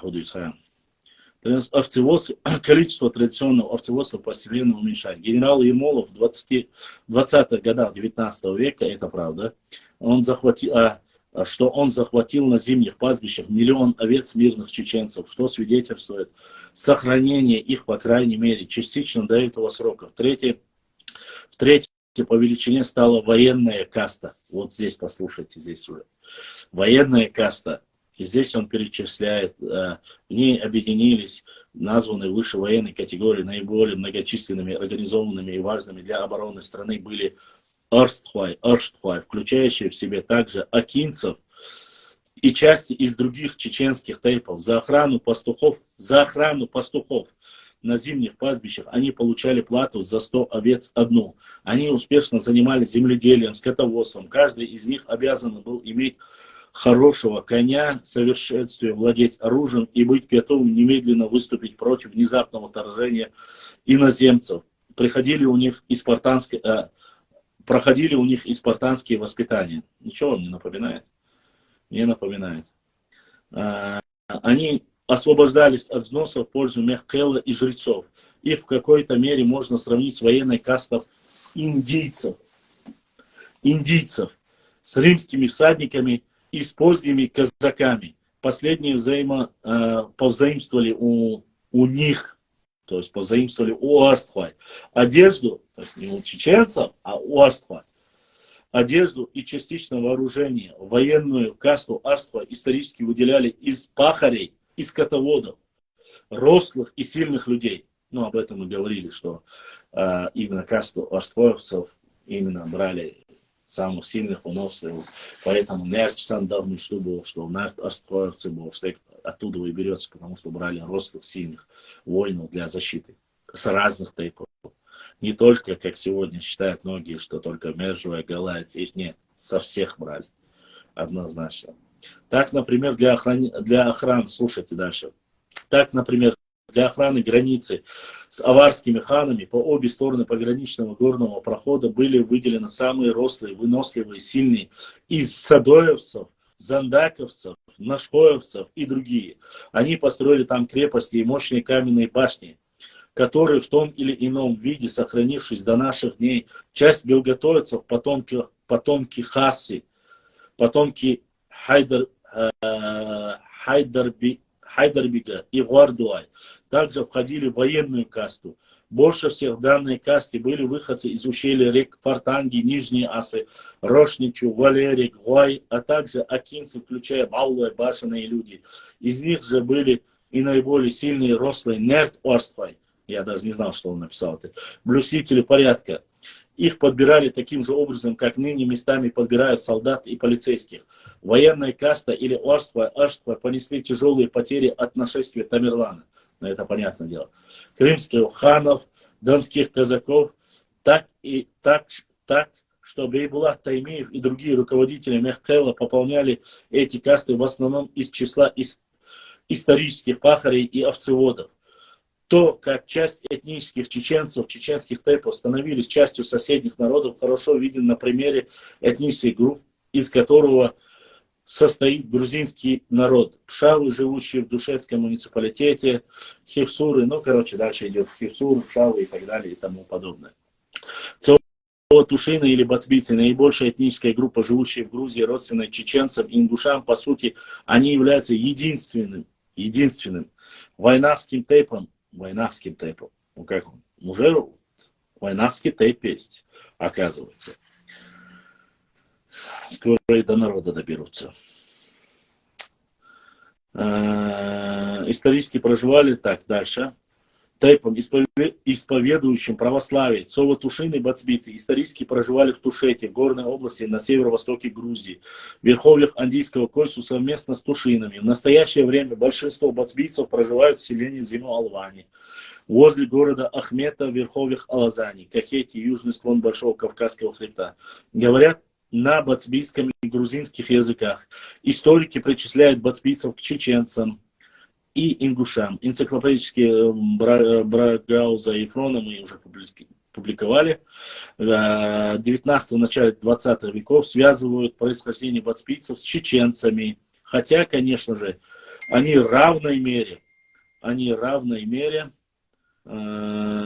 дальше, они равны ингуш, так как они происходят от других. Спорным вопросом чечено-ингушских этнографических диспутов не выяснен лишь вопрос первородства, кто от кого произошел, когда произошел. Но это и без него мы знали. Большая часть этих чечен составляет преждецовское общество, перешла в недавнее время на Алазанскую равнину и поселилась близ селения Ахмет, отмечает словарь Брегаза. Крупнейший кавказовед Услар сообщает о происхождении бацбийцев следующее. Правда, что тушины принадлежат также племени Нахче через А, что доказывается грамматическим строением их языка. Но они, подчинившись грузинскому влиянию, совершенно переродились и утратили чеченский характер. В Грузии бацбийцы, в отличие от кистинцев, не рассматриваются как самостоятельный этнос, а официально считаются грузинами. В научной работе этнографического процесса Закавказья 19-20 автор Г. Волкова отмечает, что в течение нескольких столетий для бацбийцев и части кистин грузинский язык стал вторым родным языком. И что на примере бацбийцев и кистин хорошо прослеживается процесс слияния этих этнических групп и грузинским народом.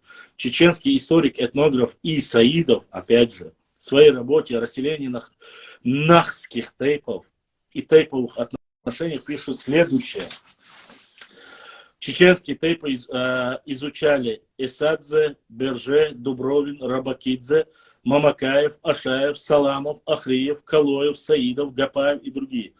Тейповые названия чеченцев Бацвай, Бацарвай, Бацви обычно связывают со словом буц, трава. Но в соответствии с анатомией человеческого языка Бацвай, пасущие овец, Бацви, эксплуатирующие, Бацарвай, живущие в травянистой местности. Травянистая местность, оставленная для покоса, называлась Цана, а тейп, связывающий с плоскостным Цанарвай. В домусульманской Чечне существует институт Цунта, Цум, жрец, Цой, жрецы, Цой, осужденные, Цой, пишет дальше, осуждали преступников на принудительные работы, в том числе пасти скот в пользу пострадавших, а также в пользу территориального общества тейпа, храма и Мехкела. Таким образом, пример современных Цова-Тушин бацбийцев наглядно демонстрирует нам, как одна часть единого этнического массива чеченского. Короче, интересно вам или нет, не знаю я. Здесь ничего нового, здесь констатация фактов, здесь утверждение. Все это подводится к чему?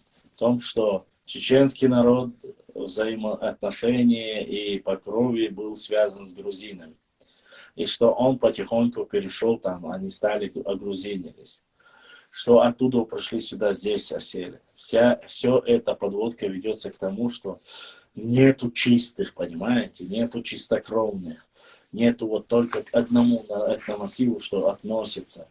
Вот к чему это ведется. Этот посыл, эти научные работы. Но никто это из чеченцев не обсуждает и не говорит. Но дальше к чему это ведется? О грузинах вообще речи и не было как таковой. Никто и не говорил. К примеру, некоторые чеченские историки, ревизионисты к новым тейпам инородного происхождения, сформировавшихся внутри нахского чеченского племени, относят такие тейпы образований, как Цадахрой, Тундуай, Анди, Гумхуай, Мелардуай, Таркуай и так далее. Хотя, если мы внимательно взглянем в период предваривший их якобы появление среди современных чеченцев, мы найдем, что те дагестанские народы, от которых они якобы происходят, сами являются осколками существовавшего когда-то на Кавказе единого этноса, имеющий наский субстракт. Это уже настолько, честно сказать, я не знаю, кто такие вещи говорил или где говорит. Единый наскому субстракту человек немножко, видать, занимается фантастическими вещами. Конечно же, среди чеченцев есть тайпы, рода, которые образовались путем объединения чеченцев, бах и дагестанских народностей, которые в разные исторические периоды примкнули к чеченцам в связи с геополитическим перекраиванием Кавказа или по иным причинам. Война, засуха, война я могу понять, засуха, эпидемия чумы и так далее. У чеченцев даже существовал обычай приема в свой род инородцев, не только у чеченцев, который назывался стубер, то есть закалывание жертвенного животного и последующим пиром, ритуал объединения приема в семью. Обычай, который, судя по всему, появился в эпоху зороастризма, где процесс закалывания животного, пролития жертвенной крови символизировал собой некую мистическую инициацию. Однако есть существенная разница между этим ритуалом принятия в тейп и формированием новых тейпов. В данном случае пришлые представители иных народов, в большинстве случаев это были воины, лекари, религиозные деятели, мастеровые, после закалывания жертвенного животного становились частью чеченского тейпа, перенимая его название и полностью растворялись внутри него, теряя свои этнические маркеры. В других случаях соседние народы примыкали к чеченскому племени из-за нашествия внешних врагов, переселялись в качестве мастеров или несли некие охранные функции, как то охрана и общая эксплуатация пастбищ на равнине. В таких случаях вновь сформированный по профессиональному признаку род носил наименование соответственно своему функциональному назначению. Интересно, это что за тейпы такое? У нас есть тейп чабанов или тейп, какой тейп? Вот так и появляются вот эти разговоры, которые приводят к различному роду. То есть он упрекает кого-то за то, что это якобы делаем. Мы говорим о чистоте, никто не говорит о чистоте. Никто не говорит ни о чем другом. Речь идет о чем? То, что мы делаем, что мы говорили вообще. В общем, мы говорим о истории нашего народа. Что есть граждане Чеченской Республики, никто не оспаривает. Никто не оспаривает точно так же моменты, когда мы говорим, если вы переходите на религиозную составляющую, говорится, и мы нам переводили, это достоверный хадис, где говорится о том, что каждый человек, который относится к своему отцу, не может говорить, что он относится к другому народу. То есть он должен от своего отца, кем бы он ни был, он должен им оставаться, а иначе его ждет место в Оккиногии недословно, но примерно вот такой период. Речь об этом. Кем бы он ни был, принят он был, если у него идет Бувейсар, брат Бувейсар задонатил, Бувейсар дал Саадуэл, огромная благодарность за то, что поддерживаете наш канал для нашей работы. И, конечно же, мы говорим в первую очередь о том, что каждый должен называться тем, кем он является. Поскольку если ты назовешь, создашь, вот он говорит, по профессионализму называли тейп на плоскостной территории. Например, какой? У нас есть тейп сапожников, что ли, или тейп чабанов, или тейп, я не знаю, те, кто делал мастер кастрюлей. Нету таких тейпов у нас в чеченском народе. Нет такого тейпа. Я не знаю, почему он... Вот просто основание вот таких разговоров как раз таки подводит. Понимаете? Нет у нас специалистов в такой области. Был и третий вариант о присоединении к чеченскому племени, когда часть представителей некого народа переселялся в Чечню, перенимал его обычаи и традиции, язык и нравы, и в союзе с чеченцами делил горе и радости нелегкой судьбы чеченского народа. Ничего интересно. Чеченского народа. Последние, становясь частью чеченского племени, сохраняли за собой этноним своего народа, который носили до того, но уже считались чеченским тейпом. Это такие тейпы, как Жюктей, евреи, Гезлай, татары, Газунки, лакцы и так далее. Это мне очень интересно. Жюктей тейп. Где он? Где он воевал, с кем он воевал? Гезлой. Татары. Газунки есть-то. Татары. Ладно, не буду ничего говорить, ладно. Вот как об этом пишет в новой статье «Нахские обычаи присоединения к роду». Один из неизвестных авторов в материале, опубликованном в исторической группе в соцсети Facebook, который приобрел сегодня большую популярность среди патриотических настроенных чеченцев. Чеченцы, как и другие народы, относящиеся к нахскому этносу, веками следовали целому комплексу обычаев, которые заменяли ими писанный закон и лежали в основе их своеобразной государственности. Это обычное право было достаточно детализировано и охватывало все стороны общественных отношений, в том числе отношения между родами, кланами и даже другими народами. Существовало несколько обычаев побратимства, присоединения к семье, роду или к тейпу, клану. Все они, как правило, служили для защиты и сохранения жизни слабого, гонимого, преследуемого. Об этом мы говорили, это было. Об этом, то есть просили политическое убежище. Об одном из этих обрядов я давно слышал, но мало где читал. Неизвестно кто написал где-то известной социальной группе Facebook.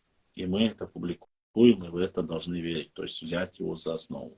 Получается так понимание этого человека. В нашей истории было так, что в роду не останавливался ни одного мужчины. Слушайте дальше.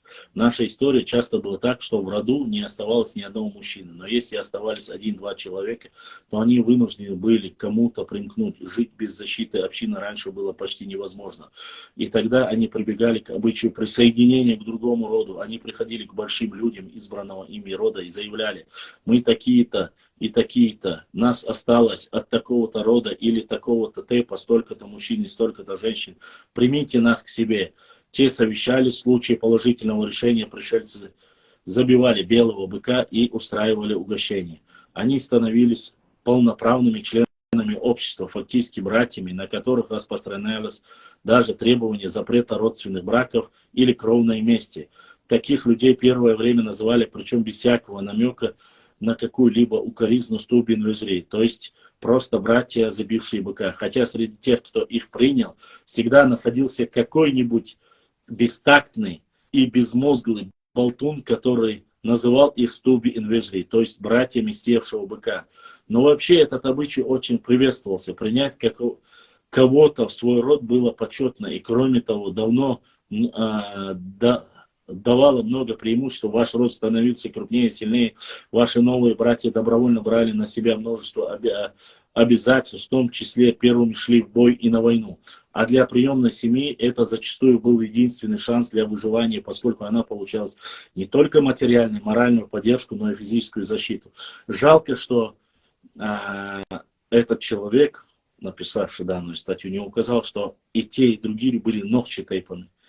И как раз таки об этом мы говорили, что многие нохчи-тейпы старые исчезли за счет войны, голода и так далее. Один тейп нохчи принимал другого тейпа.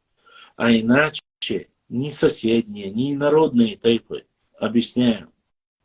Почему? Потому что инородные тейпы у них был свой народ, и он не исчез. Почему они не ушли к Сюле? Почему они не ушли к Газгунки? Почему они не ушли к Гунки? Почему они не ушли там, допустим, Черкези? или Гайбертуай, или Гири, или там, не знаю, Алгасты, или Ноги. Они же могли уйти к своим. Зачем они приходили к нам? Возникает вопрос. Нет, конечно. Как раз таки тут речь идет о тех тейпах, которые исчезли внутри Нохчи тейп. И они одно принимали других. Что убивали белого быка, это же с другой части. Это те, кто приходили и просили политического убежища из соседних регионов. Кем бы они там ни были. Не знаю, один или два, кто там по соседству убегал и получал. Опять же, убегали от кого? От князей убегали. Они хотели равноправия, они хотели единую защиту, просили. Если их ущемляли, там, семью приходили, просили убежище. Это не тысячи и тысячи случаев, это единичные случаи, которые описываются. И народ это запомнил. Тут речь идет речь идет как раз таки о том, что, видите ли, сперва указывают грузин, потом указываются кумыков, потом указывают там судохарцев, потом указывают других. То есть он идет, начал от грузин и дошел уже до кумыков и всех остальных. Речь не об этом идет. Почему не говорят, что когда принимали грузин, убивали там быка? Или становились, огрузинивались, становились. Речь идет о конкретных случаях, которые уже относятся к более позднему периоду этого времена, как раз таки после имама Шамиля, или же до имама Шамиля, который до имама Шамиля вряд ли это, потому что, возможно, по крайней мере, если это не было на плоскостной территории, в горной части это, само собой, вообще не факт. В горной части этого не было. Это все идет речь о плоскостных территориях и предгорных территориях. Вот. И тейпы исчезали, ногчи тейпы исчезали. И это было валикум, и это была проблема. И все это прекрасно знают. И рассказывают. Но не так, как он рассказывает это. У него получается, что соседние там приходили с Турбина там и так далее и тому подобное. Этот же, и Натуев, когда описывал, Натаев описывал, за этот же придрались и там начали ингуши говорить там, ну, хорошо, не ингуши, а нарнийцы начали говорить институт Стубин, может, хотя это то же самое было и ингушей.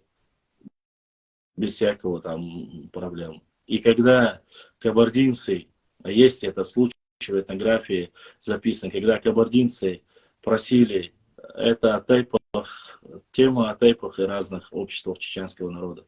И народные тейпы, и местные тейпы, это статья Йопсу.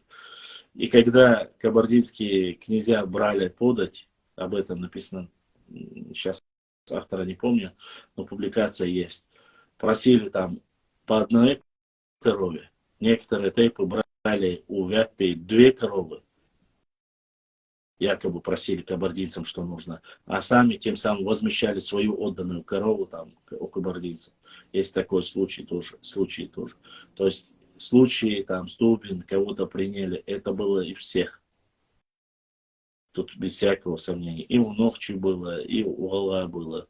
То есть, когда просили политическое убежище, их принимали. Тут не идет о массовом, но он почему-то вот так преподносит. Дальше. Обычаи принятия. Рустам, брат Рустам поддержал наш канал.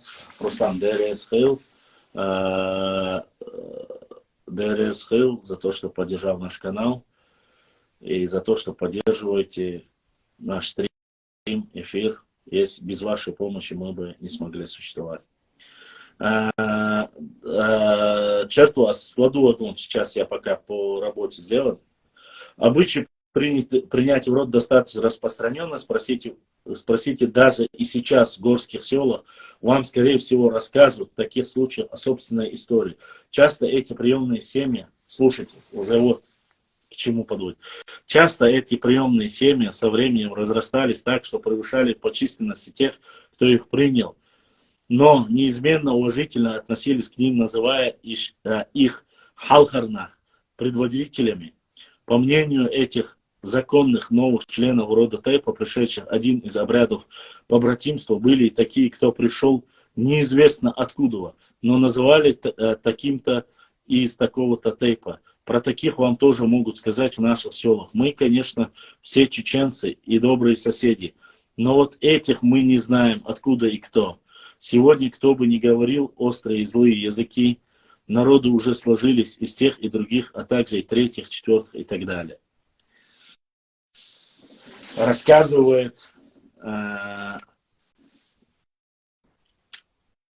вы видите здесь, в этом тексте, какие идут упреки, какие идут. Этот текст выложенный общий доступ. Он доступен для всех, у всех. Любой человек может, как говорится, прочитать. После мы говорим о каких-то врагах внешних. И этот человек, про людей, которые пытаются истолковать и правильно изложить свою историю, он называет чуть ли не пособниками Адольфа Гитлера. Так получается. Это я так говорю. Чеченский этнограф, опять же, у нас единственный один этнограф, Ибрагим Саидов, отрывок статьи, которую я привел выше, которого я смело могу назвать моим первым учителем в этнографии. Он был другом нашей семьи. И я с упоением слышал его рассказы и рассказы о нем от моего дедушки Халида. Читал он научные материалы, считал, что приграничные с чеченцами народности, такие как андийцы, гагатлинцы, часть аварцев и так далее, происходят от наского племени. А если быть точнее, слушайте, от биноевцев и белготоевцев, что отчасти подтверждается ДНК-исследованием. То есть, по словам этого человека и его любимого этнографа, аварцы, гагатлинцы, андийцы произошли от биноевцев, белготоевцев и так далее. Как вам такое?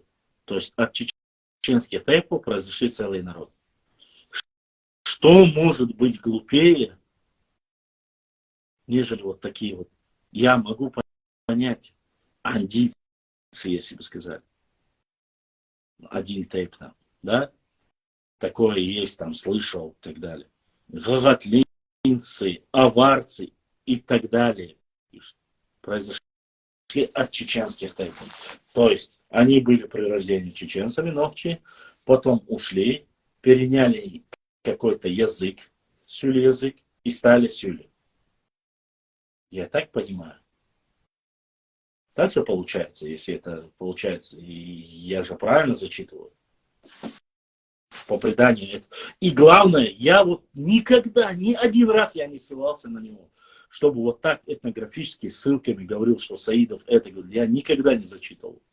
И после этого он говорит о каких-то новоиспеченных историках, которые разжигают чистоту крови. Говорит, и приводит этого человека, который рассказывает, говорит, что он хороший, он доверяет, лучший первый этнограф. И говорит, от биноевцев и белготоевцев произошли анды, гагатлинцы, сюли, народы произошли.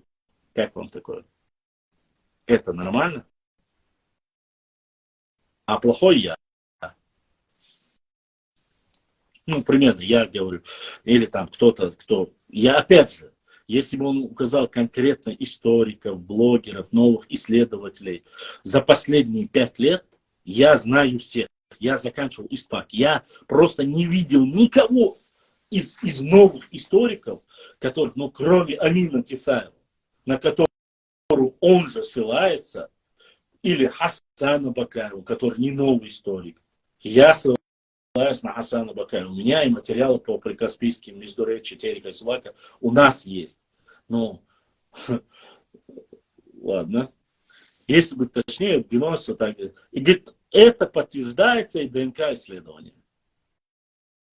ДНК-исследование не говорится нигде о том, что от биноевцев или белготоевцев произошли сюли, газгунки, гагатлуай или анди. Нету такого ДНК. Потому что ДНК не показывает национальность. И не говорится, что сюли произошли от беной или произошли от белгтуай. Такого нет. По ДНК, если вы посмотрите, сюли, даже J1 и J2 отличается от нас. Валикум ассалам. Вот такие вот вещи пишет он дальше.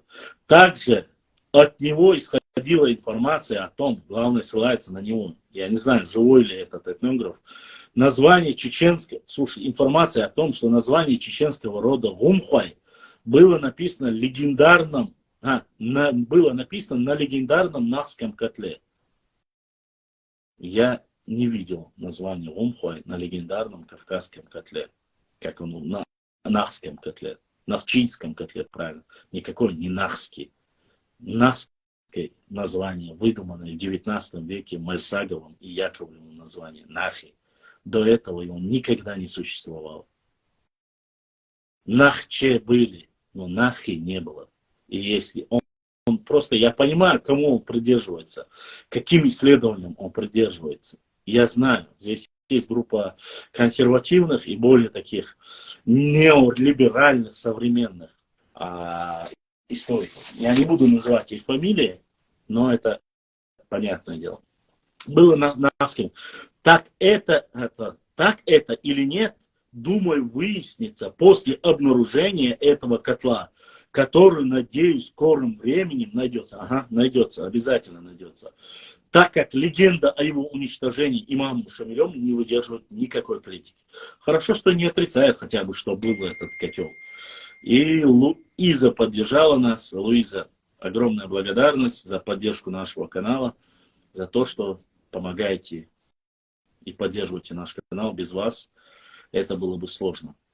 Никакой, и не выдерживает никакой, говорит, критики. Наличие у чеченцев этнического котла, опять же, слушайте, к чему подводит. Этнического котла также свидетельствует в пользу утверждения родства чеченцев со скифами. То есть, опять же, скифы, сарматы, киммерийцы, без разницы. То есть, брошен субстрат, что они были с ними в родстве. Скифами называют в основном, вы знаете кого, да? Южные русов называют скифами. К чему это подводится, вы понимаете? Я понимаю, по крайней мере. То есть максимально нужно показать, что о чистоте тейпов не надо говорить. Это, понимаете, что все со всеми имеют. Он не показывает только у нас. Он говорит, все с кем-то связаны, с кем-то перемешаны. Вот он хочет показать, чистоты нет вообще. Вот это в этой статье, хотя называют современных исследователей, историков, называют сепаратистами, шовинистами, расистами, сравнивают чуть ли не с Адольфом Гитлером. Но я думаю, вы это и без меня и так догадываетесь, к чему. Ну да ладно, продолжим. У которых, как известно из преданий, существовал аналогичный котел. Да, существовал. А что, если у кого-то был котел, то он должен быть обязательно. Я не говорю, опять же, у скифов был котел, то мы скифы. А если, я не знаю, у американцев или у индусов в Индии был котел, мы становимся индусами, да, у нас общая культура, так получается. Ну да ладно. Продолжаю тему чеченских тейпов, о их расселении и о их названии. Ну здесь, конечно же, сейчас такая билиберда он несет. Я уже уши. Продолжая тему чеченских тейпов, о их расселении и названиях в соответствии их занятию. И Саидов пишет, опять же Саидов пишет, кроме него, у него походу. Был также общенахский религиозный центр Цоймат или Цойпхеда, центр жрецов. Цойпеда, он говорит, это был центр жрецов. Центр жрецов. Поселение жрецов. Отсюда исчезнувшее тайповое название Цой. Название Цой. Эгаштой, ниже поселившие. Эхсбатвай, ниже пасущие скот. Хырдиахрой, заречные. Дышни, жители полуденного лежбища скота. Название тайпов Беной, от Бен, гнездо, жилище. Бунай, от Бун, круглое или простое жилище скотоводов. Андой, от Анда, жилище овцеводов, состоящее из длинного дома, ночного загона для овец, на тыльной стороне которого расположены оконные и слуховые поемы. Топоним Анда встречается в Чечне часто. Дагестанские андийцы, согласно поверью, произошли от чеченцев-биноевцев, а соседние им каготлинцы от билготоевцев. Тейп Аларой и Зандкой также родственны с билготойскими тейпом. Предание аларойцев горно свидетельствует, что они раньше жили в Нижнем Белготое, но сено заготавливали в труднодоступной местности. Некоторые из них, нижнебелготойцев, построили там, откуда трудно вывести сено, жилище типа Алла, длинный дом, где под одной крышей находились люди и скот. Люди жили в меньшей части, отгороженной от скота невысокой перегородкой. Поселившиеся в жилище типа Алла, название Аларой, Цанарой, Хой, Аларой, Андой, Цвантрой, Гилой и некоторые другие, расселенные в разных местах, не происходят от одного предка. В основе тейпового названия и села Занда-Хой лежит Занда, род пшеницы, Чунгрой, музыканты, Чу, то есть Чунгрой, музыканты, говорят. Да подожди ты, ешкин кот. Музыканты, музыкантов, упомянутые и в капитальном труде Дубровина, Суантрова, центр жрецов с комплексом сооружений, ремесленные предприятия, столовые, склады, общежития, тюрьма, лавки для продажи товара, покупки сырья, а также стражники, охранявшие добро и следующие за порядком. Ригахуай, Ригхуай называют, Ригахуай, от названия селения Рига, заселенные ремесленниками. Туркуай, дежурные, блюстители порядка, в том числе Мехкеле. Под названием следующий народ чеченцы были известны. Под названием следующий народ чеченцы были известны и кумыкам. Часть жителей тейповых центров Салуай, Гунуай, Тумуай, Тумсуай, Дишни, Чуантрой, Харачуай, входившие в военную касту, ассимилировались среди кумыков, их язык своей легкостью для изучения вытеснил чеченский. Ух, я чё. Вот такой вот Хабинчул рассказывал. Теперь, оказывается, Гунуай, Дишни, Салуай, Гунуай, Тумуай, Тумсуай, Дишни, Чуантрой, Харачуай, входящие в военную, ассимилировались среди кумыков, и их язык своей легкостью для изучения вытеснил чеченский бах. Салуай превратились в кумыкское княжество сословия второй степени. Хуай – стражники. Так называлось пограничное укрепление поселения на границе с аварскими ханами. Одноименное поселение находилось и на плоскости. Кебертой, охраняющий ворота, горный проход. Аберже сообщил, что галгайцы обитают в верховье реки Ассы. Я вообще не знаю, такой переход от одного. И по берегам реки Тобочу, между кистами, цоринцами, акинцами. Берже, Чечня и чеченцы Тифлис. Он причислял галгайцев в числе прочих чеченских тейпов или племен. Там же страница 83. Берже также выразил уверенность, что в будущем племенные или тейповые названия исчезнут, о чем мечтает, походу, сам автор. И чеченцы удержат за собой одно общее наименование. Я, как и Ибрагим Саидов, склонен считать, что некоторые народы Дагестана образовались на основе нахского субстракта. Было бы удивительно, если бы это было не так. Особенно в свете последних исследований, когда выяснилось, что ареал расселения нахских племен охватывал всю Преднюю Азию и Кавказ. Фундаментальные работы по этому вопросу были изданы в последние годы Г.Д. Гумба, а также Гумба и группой российских чеченских историков. Я, конечно, об этом читаю, но это уже... Ладно. История нахо Предней Азии, Кавказа, Чечни. Авторы Яуза Ахмадов, Гумба, Курумов, Хасмагомадов. Аннотации своей книги авторы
распалась на три ветви. На сегодня реликтовый нахчийский он пишет, опять пишет, нахский язык предоставлен в мире только у чеченцев, ингушей и тушин-бацбийцев.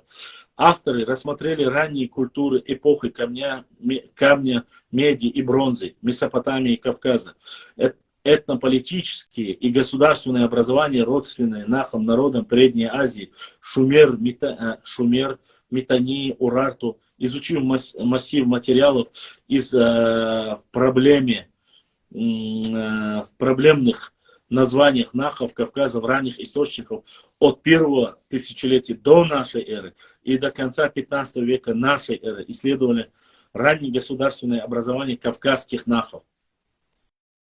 Не нахов, кавказских нахчийцев.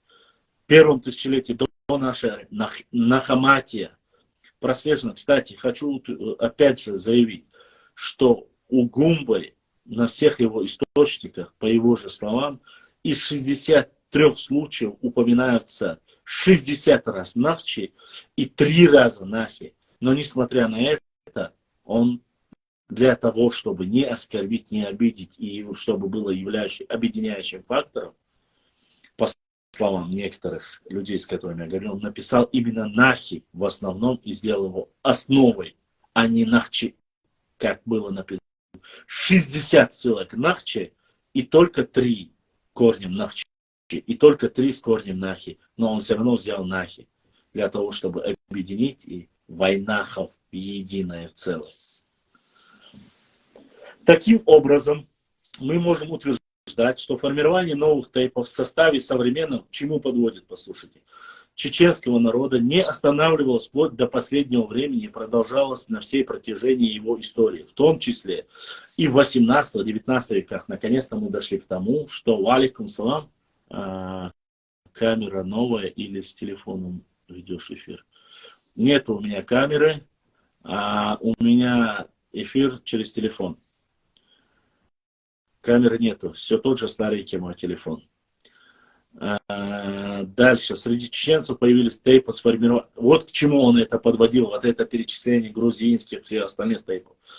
Послушайте, когда в том числе останавливался вплоть до последнего времени и продолжался на всей протяжении его истории, в том числе и в 18-19 веках, в эпоху Большой Кавказской войны, когда среди чеченцев появились тейпы, сформировавшие из ныне живших народов Дагестана на основе нахского чеченского субстрата. Они не появились там, их туда переселили. Во-первых, и это сделал имам Шамиль. Во-вторых, в основном. Что касается восточных.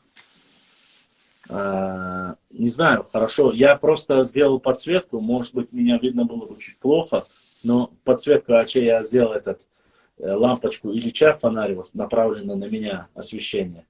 Правда, он немножко неудобный, мне стыдно его даже показывать, но ничего, да, я этот фонарь как-нибудь приобрету и поставлю. У меня были раньше, сгорели они, которые прямо вот эти блогеры, которые используют для того, чтобы свет шел именно на этого ведущего. Вот его нету, петлички этих еще нету, так что это лампочка Ильича у меня сфарганил я там. Из-за этого немножко видно лучше. Дальше. Является, и вот к чему он подводит. Народов Дагестана на основе, пишет, сформировавшие из ныне живущих народов Дагестана на основе нахского чеченского субстракта является обратным процессом. То есть возвращение этих некогда нахских племен в свою родовую обитель. Соубах. От чеченцев произошли, ушли бах. И во время Большой Кавказской войны они вернулись обратно в свою нахскую семью.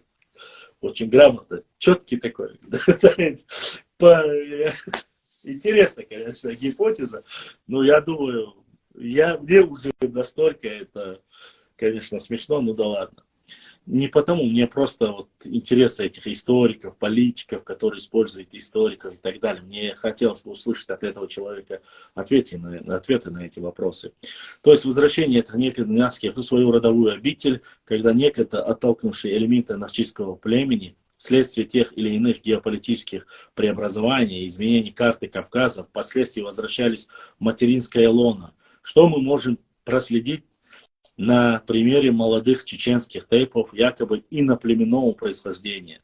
Нет, они не якобы, они и есть иноплеменного происхождения. Я понимаю, что ты не хочешь, но они, кем они есть, тем они являются. Они не являются нахчи. И нахами они не являются, хоть ты и хочешь это показать. Потомками кавказовца, да, потомками леков, да, но нахчи они не являются. Как бы он не хотел это сегодня подвести к этому. К примеру, слушайте. Черто, Черто, ты здесь в эфире? Сумха, Черто, скочар, дой. Черто здесь? Ответь, Ахузауя вас. Ладно, есть, нет, не буду сейчас. Дальше. Преследуют на примере молодых чеченских, якобы, например, по примеру, чеченский тейп, Чертуай, входящий в Тухум Нахчмахквай, долгое время в народном восприятии считался тейпом инородного происхождения. Он никогда не считался инородного происхождения. И недолгое время. Были вот эти рассказы, там, типа, они не воевали, они вечно маслачики, но это были только предания и не более. Считался инородным происхождением, основываясь на том, что в Дагестане в местах проживания лакцев имеется место, якобы связанное с происхождением чуртах. Нет, и это тоже неправда. Чертлей находится в Грузии, а не в Дагестане. И вот то, что ты говоришь, вот ты написал этот источник, я такого вообще... Однако, такой же топоним имеется на территории Грузии селение Чартала, находится в Ахметовском муниципальном крае Кахете. Вероятно всего, села Чуртах и Чартала имеет отношение к ареалу расселения этого чеченского племени Чартуа. На что указывают эти топонимы? На силе вообще не указывают, а указывают только на грузинскую версию. Так что этот немножко сам от себя чисто накинул. Что за чанда автор? Слушай дальше, это еще не все. Тут почти по всем тейпам он там рассказывает. По всей вероятности является производным от слова чурт, ныне название надгробного камня, который устанавливался в изголовье могил человека, ранее вероятно имевший иное предназначение, применявшееся как пограничный информационный столб или стела, определяющий границу тех или иных территорий. Производным от чеченского слова чурт является русское слово чур, имеющее непосредственное отношение к древнеславянскому божеству Чуру, богу между границей, покровителю. О, вообще хорошо. Вообще хорошо. Богу между границей, покровителю воинов, выступающего в образе белого волка. Таким образом мы можем предположить, что тейп Чертуа формировался по профессиональному признаку, роду, занятий, функциональное предназначение которого была некая пограничная служба. Вероятнее всего, фонетически идентичные топонимы названия чеченского тейпа Чертуа встречаются в Грузии и Дагестане. Говорят о границах расселения этого нахско-чеченского племени. То же самое можно сказать о чеченском роде Гумхуай и Мелардуай. Стоп. Во-первых, Чертуай, тейпа Чертуай, который проживает в Дагестане, никогда не было и нет. И не было. И название Чертуай не является молодым Чертуай тейпом. Что грузинское, что есть гора в Грузии и родовое селение Чартли, это есть. Но то, что там совпадение и остальное, тут, конечно же, немножко. Дальше идем. То же самое можно сказать о чеченском роде Гумхуай и Мелардуай. Ну, в чеченском роде Гумхуай и Мелардуай тут я под сомнение поставлю. Согласно моему исследованию, основанному на моих семейных преданиях, интересно, куда шли, к чему? Согласно моему исследованию, основанному на моих семейных преданиях, исторический источник возникновения чеченского тейпа Гумхуай, опубликованного ранее в научном журнале Архуант и сайта общества кавказоведов, следует, что тейп Гумхуай образовался на основе нахского племени в эпоху взаимодействия горцев с сасанидским Ираном, или, как ее еще называют, Третьей Персидской империи. Гумхуай в Сасанидской империи выполняли охранные функции в горах современного Дагестана, то есть несли военную службу, охраняя горные проходы, пути транспортировки грузов на Великом Шелковом пути, взимая налогу в пользу сасанидского государства. Позднее, после завоевания Гумха или Гумика, Кумуха, арабами, крепость Гумха превратилась в опорный пункт распространения ислама на всем Кавказе, в том числе и Чечне, и Дагестане. Позднее преобразовавшись в самостоятельное государство Казикумухское шамхальство. Гумхай на протяжении около 300 лет контролировали исламскую территорию Дар-аль-Ислам. Вели войны с неверными, Дар-аль-Куфр. Территория неверия, а также Дар-аль-Харб, территория войны. Собирали налоги в пользу исламского халифата, земель, относящиеся Дар-аль-Сухр, территория перемирия. Честно сказать, какое оно отношение имеет к чеченцам, вот мне сейчас интересно, как он подведет это. Некоторые историки ошибочно полагают, что чеченский род Гумхай происходит от андийцев селения Гунха, который является родовым селением шейха Кунтухаджи Кишиева, а также является одним Кунха, что за Кунха, который родовым селением Хаджи Кишиева. Ну ладно, не буду я это комментировать. А также является одним из андийских тухумов наряду с Гагатлай, Анди. Также ошибочно утверждать, что Гумхай или Кунхай являются ассимилированными, очученившимися, как они выражаются, андийцами. Простолюдины прописывают Гумхай кумыком. То есть другие утверждения не имеют никакой научной основы. Не говоря же о том, что слово «очеченившийся» не научный термин, а несут унижительную нагрузку. На самом деле Гумхай является изначально нахским племенем, который жил на территории Дагестана. Ну хорошо, что хоть это сказал. Еще задолго до появления там сасанидов, арабов и других империй, что засвидетельствовало еще Геродотом, писавший о заселении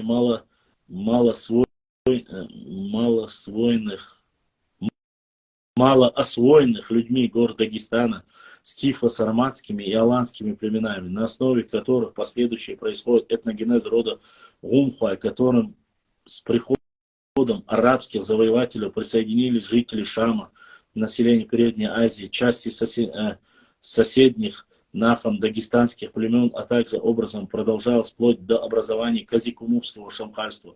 Эту информацию косвенно подтверждает ряд исследований М.Г. Гаджиев, О.М. Давудов, Ших Саидов в своем совместной работе «История Дагестана», цитируемой второй половины тысячелетия.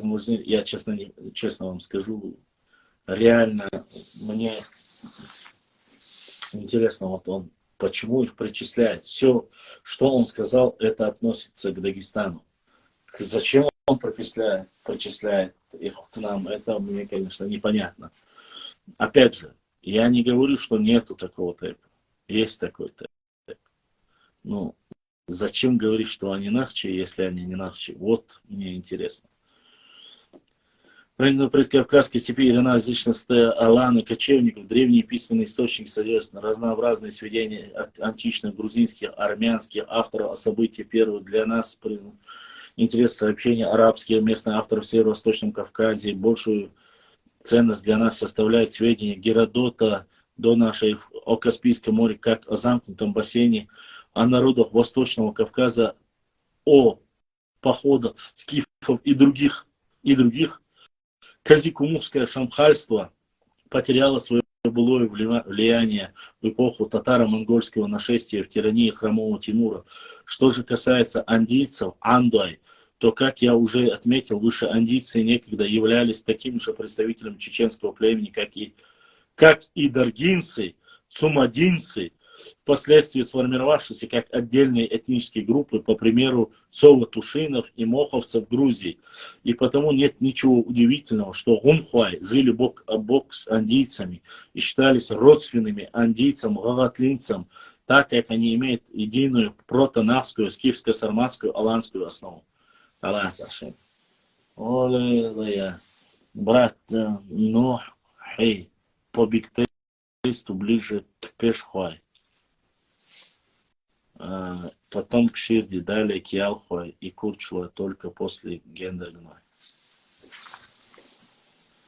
Дальше. Подтверждение связано следует, что как все коренные горские чеченские Тай-Гумхуа имеют свою родовую гору Гумиклам, топоним, который сегодня практически никем не употребляется, но сохранился в документах XIX века и упоминается в работе И. Бламберга, цитирую: «Ауховцы живут западнее качкалыковцев на Яраксу, который берет начало у хребта Гумник Лама. Их территория гористо покрыта лесами, вот и главное поселение Занда. Вот их главное. Ага, вот оно что, вот к чему мы подводили. Ладош. Вот их главные поселения. Гумиклам и Абубахцева. То есть это Гумхуай Ламбубахцар.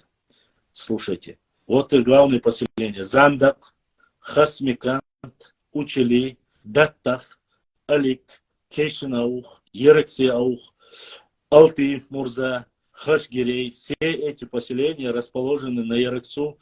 Народонаселение этих племен достигает 14 тысяч душ, из которых 2000 человек воинов.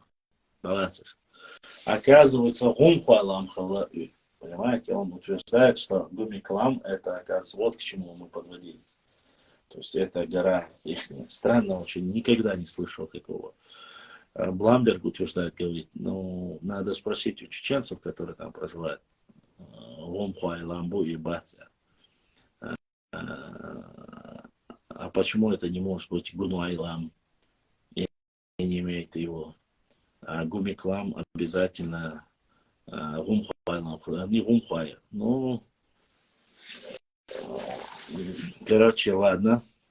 В исторических хрониках зафиксированы из уст сказателя чеченским этнографом А. Сулеймановым еще в середине прошлого века рассказывали о том, что персидский царь Дарий в IV веке до нашей эры приказал построить на севере страны укрепление, устроить там стражу по одной дружине от каждого народа, населяющего этот край.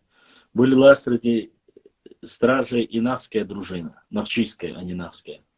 Когда приказ был исполнен и царь Персии наблюдал за поведением дисциплины дружин, он обратил внимание на дружине нахов, которые, образовав круг, 7 дней и ночей совершали боевую пляску Чагаран Халхар. Восторгу царя не было предела. Он спросил своих военачальников, кто эти железные несгибаемые люди. Ему ответили, это нахи, нахчи, а не нахи, живущие на склонах Большого Кавказа. Нохчи, Жаххан, персидские великолепные рыцари, воскликнул царь. Нохчи Жахан, повторили за ним вельможи. То, что имел честь наблюдать персидский царь, было не то, что иное, как Чагаран Халхар, кругообразовая боевая пляска крепости духа Чагаран Халхар, которая являлась ничем иным, как своеобразной психической атакой с целью деморализовать противника перед боем.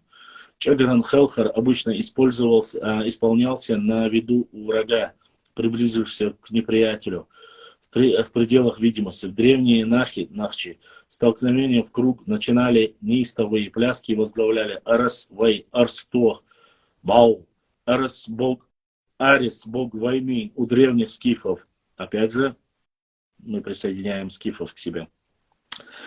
Ударяя о щиты мечами, кинжалы, стремительно пробежались к противнику. Возбужденные до неистовства, они вступали в яростное сражение, изумленные и деморализованным противником. И неудивительно, что именно Кунт Хаджи Кишиев, восходящий корнями к чеченскому роду Гунхуай. Ладно, я промолчу. Здесь я тоже промолчу. Возродил этот Чагаран Халхар среди чеченцев, наполнив его новым содержанием, сакральным именем Бога мусульманской религии, что было восторгом принято всеми чеченцами, в коем еще теплится дух и память о прежних ритуалах сакрального танца, исповедуемой ими ранее религии. Несмотря на то, что этимологию рода Гумхуай некоторые возводят к чеченскому Гум, песок, Хуай, стражник, все же считаю, что возможно и другое происхождение этого этнонима. Нет, именно так, как есть, как переводят Новчик.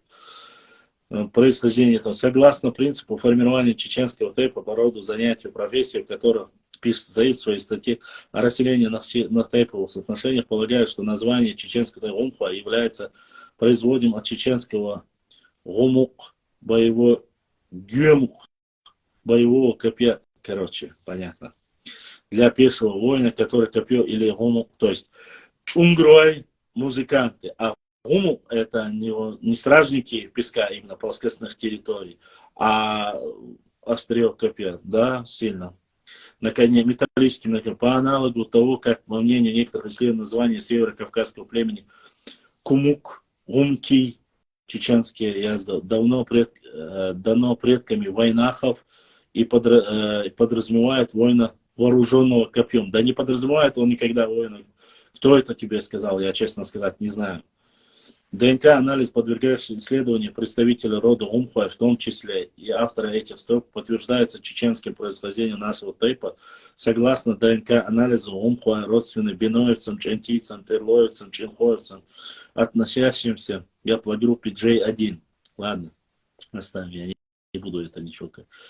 Это цитируемый мною этнограф Саид также в своей работе пишет о том, что, цитирую, многие века большие персидские гарнизоны присутствовали в качестве охраны на кавказских горных проходах. Персидские солдаты жили здесь. Да подождите вы, персы, все это было в Дагестане, а не в Чечне.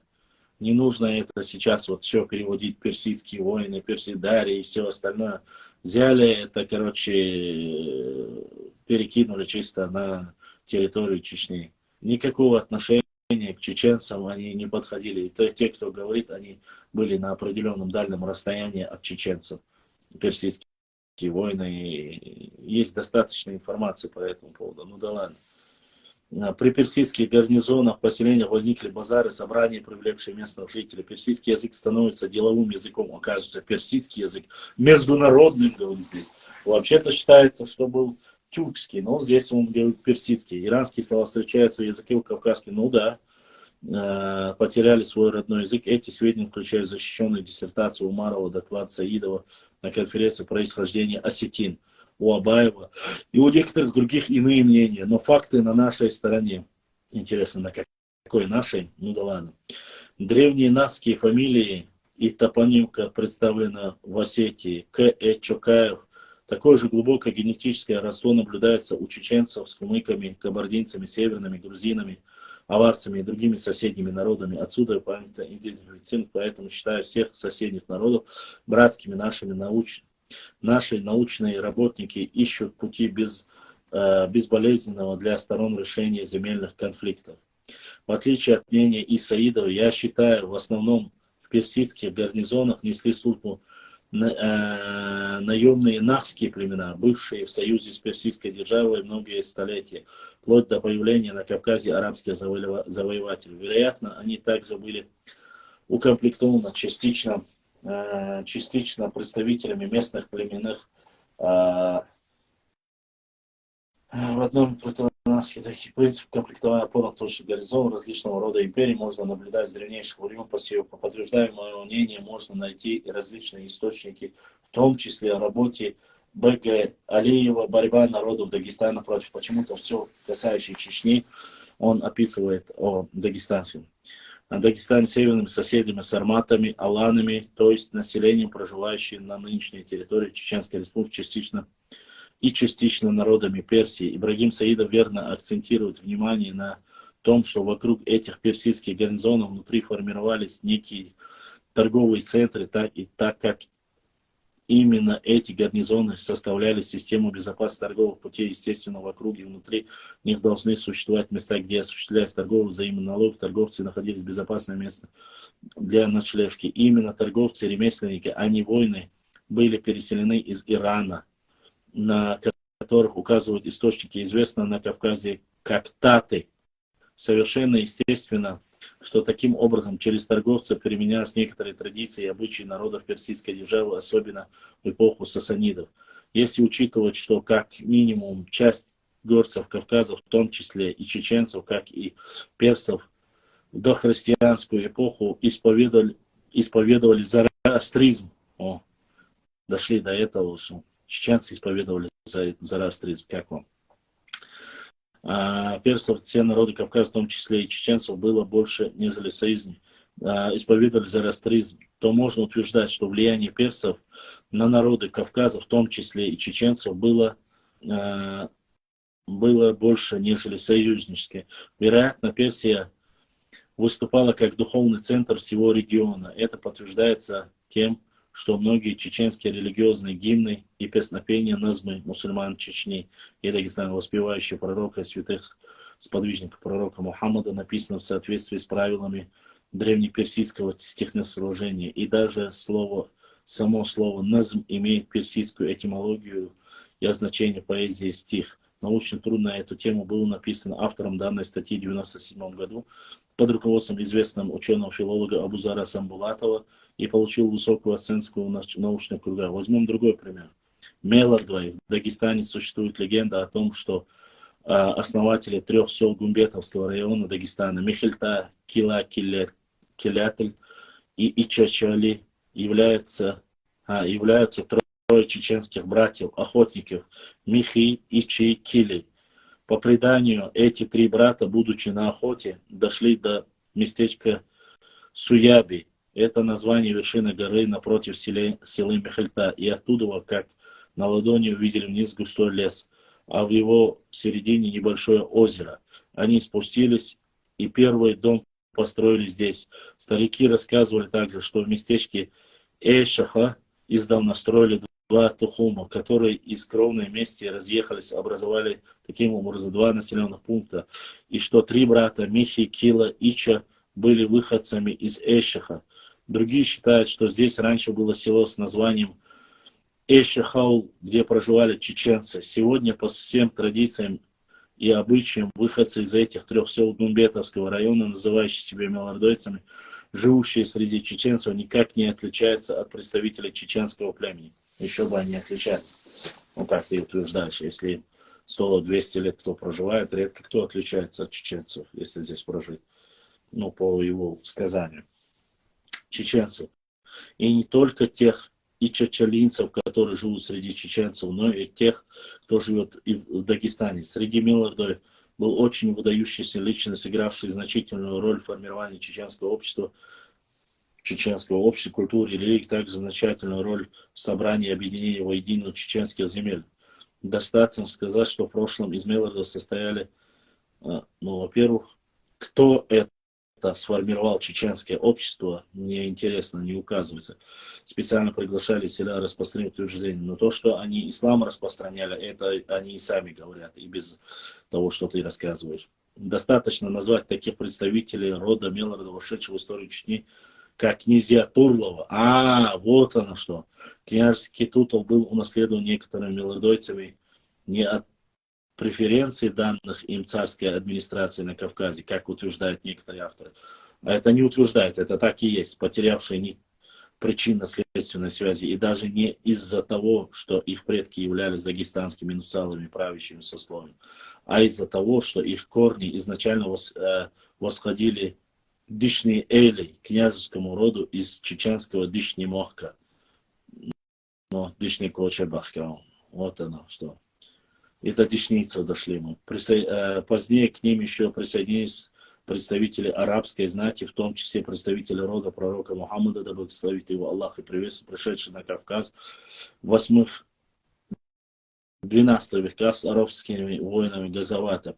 Позднее именно из этого формировалось княжеское сословие нуцалы, которые, по утверждению самих же дагестанских историков, были пришлыми, не коренными жителями Дагестана, то есть аргуанскими чанками, потомками от браков представителей феодальных домов саидского происхождения, местных уздений сводных дагестанцев. Предками мелардойцев в 1735 году вместе с другими чеченскими племенами освобождали равнину от 80-тысячной армии завоевателей под руководством крымского хана Каплангирея.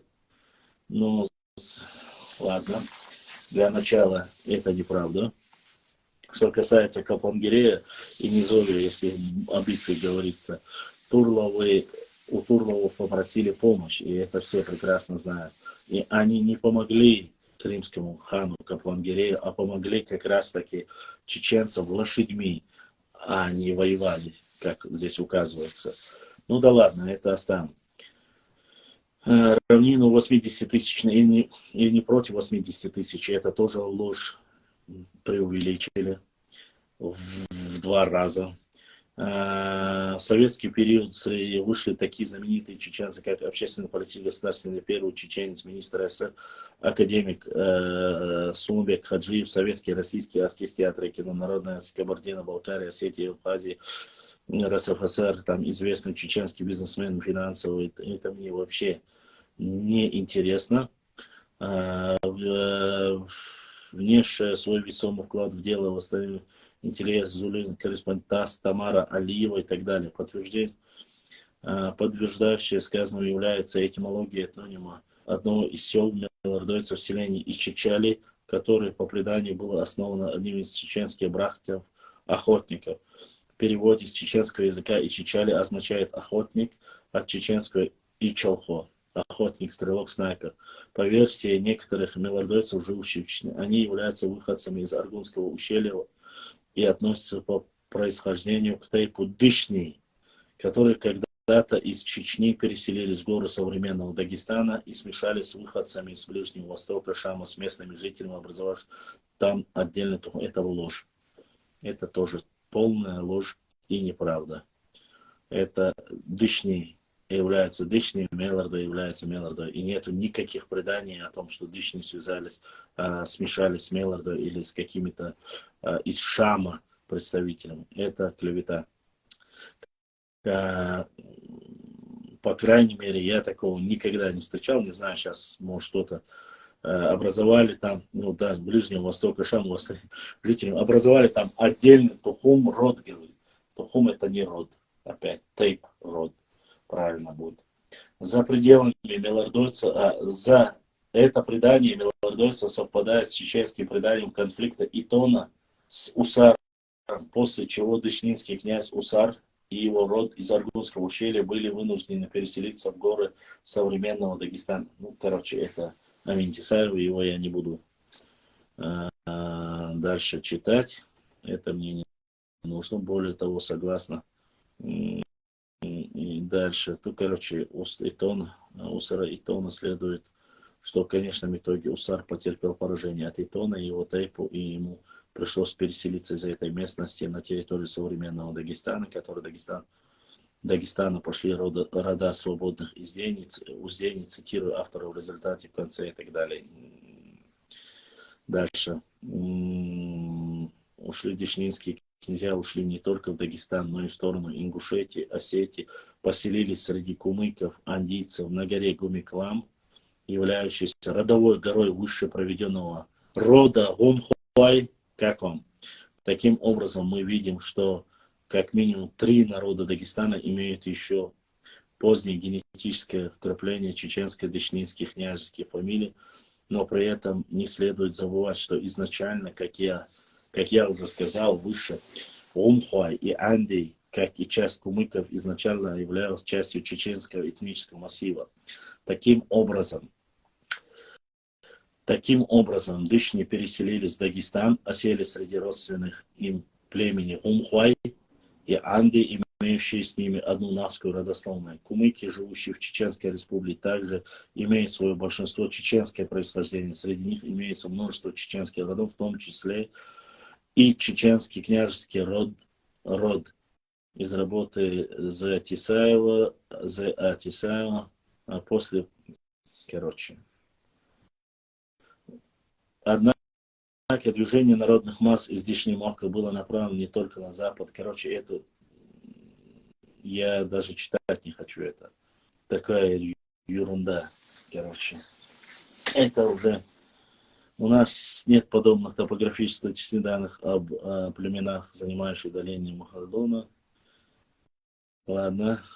Далее автор причисляет 20 сел выше Кистин, в которых также называют то самое селение Мелардо, которое, судя по всему, было образовано переселенцами из Дышни Махка, потомками Усара после исхода Аргунского ущелья, которое сообщается этноним Мелард. Саид Ибрагимов в своей работе о расселении нахских племен в тайповых отношениях также утверждает, что некоторые аварцы имели родство с чеченцами, цитирую, при Тамаде Мехкеле Алдамгази крепости военной касты были созданы на востоке, в центре и на западе, на Нахчис-Муражийской котловине и Дарьярском ущелье возле Назрани. Джайр-Хуай пополнились за счет пахарей дышнинцев, кей и мелхинцев. Это Джайр-Хуай, имеется джайраховцев. В одно время в Джайрахе считается преобладал тейп Джай. Некоторые принимали их за ассимилирующие среди аварцев нахских стражников. Так или иначе, чеченцы вступали в брачные отношения с Джай, в то время как избегали это делать с низшим сословием аварцев, крепостными Сюли от реки Сулак. В то время акинцы проживали на востоке, также пополнялись за счет других тейпов. Здесь было уместно, короче, я честно скажу, уже из выше приведенных данных следует, что чеченский род Мелардой, и которым принадлежали князья Турлова, не были аварцами. Хотя они являлись аварскими князьями, но это не одно и то же. Известно, что князь... Короче, я даже это читать не хочу. Сейчас дальше продолжать это смысла не вижу. Такую, короче. Дальше, наверное, завтра в эфире продолжим. У меня просто-напросто от этой информации это из рода, то есть обвиняют, это такой... Вы слышали, друзья мои, подписчики, вопросы, если у вас есть рассказы, тут, конечно, такие у них и джайраховцы, и все остальные появились. Короче, у них вообще нету ничего там говорить о чем-либо конкретно существовавшем, я не видел вообще. Столько всего, что... И после этого обвиняют еще, то есть изначально вы видели первую часть перечисления источников исторических. Я вначале думал, к чему вот этот нацизм, шовинизм, все затрагивается. Зачем? Но в конце концов он выдает вот такую вот, он себя историком называет, и надо посмотреть, подождите. Так, мы остановились на 26-м параграфе. Там дальше будут, я завтра прочитаю, как он себя здесь подписал, я хочу посмотреть. Он перечисляет Сигаури, Кумба, история Чечни древнейших времен, Академии наук Республики Кыргызстан, 2006 год. Курумова, Яуза Ахмадова, Дьякова, Старостина, но это по языку ясно. В основном это все, к чему делается, я-то знаю. Ссылки, если что, это не мое, это написали. Так, сейчас. Вот же. Асан Бакаев, Саидов, Кумуков, там же Саидов, Алиев, Тисаев, Устлар, Саидов, Алироев, Саидов, Яуз Ахмадов, Гаджиев, Ших Саидов, Давутов, Ибрагим Саидов, Хапизов. Хапизов он даже сюда взял, включил. Тисаев, там же Тисаев, Ирман Бламберг,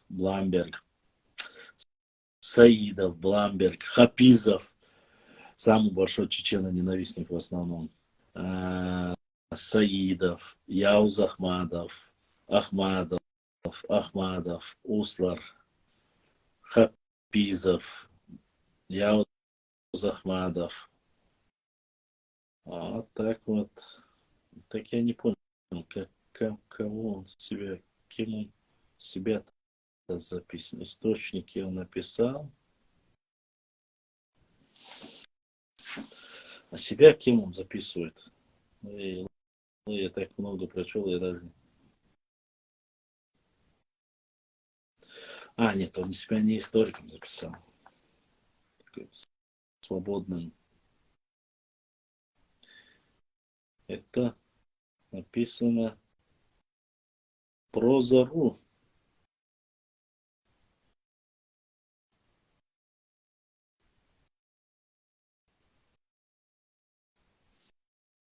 Записано. Не, не. Это не Арбиби Чуркаев. Я хочу завтра добьем до конца, чтобы вам было интересно. Завтра, возможно, вы возникшие вопросы тоже зададите. Это не Арбиби Чуркаев, но все-таки ничего.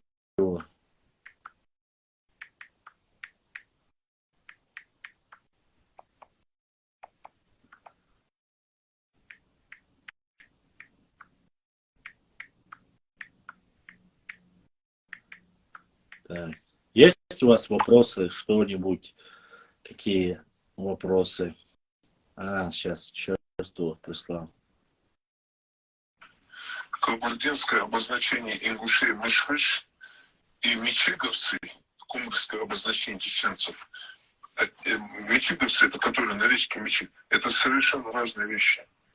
Совершенно разные вещи. Человек, медведь, страшный человек, Геральдесарес, Мышхыш. Вот это Мышхыш обозначение, знаете еще где есть? Оно есть на храме Иштар в Вавилоне, вот раскопанный.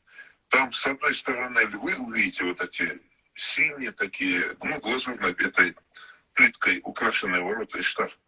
А с другой стороны вот эти мышхыжи, это драконы, которые и в воде плавают,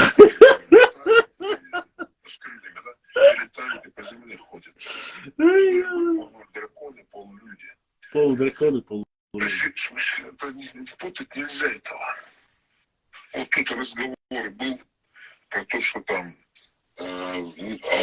раньше, мол, казалось, что вот эти мешки там, это они неправильно, знаете почему? Потому что вот эти же кабардинцы, которые ингуши назвали мешкыш, они в это же время чеченцев называют чечен. Они их не называют мешкыш, а их называют мичигишами, мичиковцами, их называют кумыки по месту нахождения на реке Мичик. Это север Дагестана. Вот там зарождалось их общество, Нохчи. И они никакого отношения ни к тюркам, ни к кистам вообще иметь, не то, что там не имели, иметь не могли. Ни географически, ни по происхождению, ни по времени оснований, ни территориально, ни диаметрально. И вот это путать нельзя. Мышхыш — это обозначение ингушей, а чеченов кабардинцы называли шешен. А мичиговцы — это кумыкское обозначение части вот этого общества чеченского, которые на реке Мичик были. Вот с такими вот даунами, дебилами приходится работать. Как вам? То есть он утверждает вот реально то, что мичикизовцы, говорит, это на севере Дагестана появилось это название. Дагестана в то время вообще нету, не существует. Нету такого политического или экономического названия вообще. Государственного устройства нету. А этот баран называет. Он не знает, что в 20 веке Дагестан создан. Он не знает, что никакого северного нету. Вот такие вот бараны и рассказывают. И потом, когда ты им противостоишь, появляются вот эти люди, которые заявляют, что нет, вы не имеете права говорить о чеченской истории. Если вы говорите, значит, вы о чистоте говорите, значит, вы такие все нехорошие. Ну, так и появляется. Вот что было. Рисковать дед, конкретно рисковать дед. Хотел. Есть ли у вас вопросы ко мне? Так.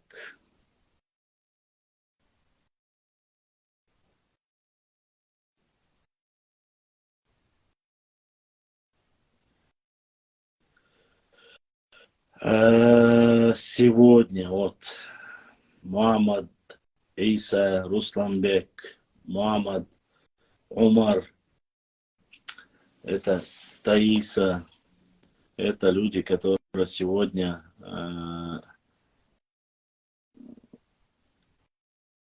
поддержали наш эфир,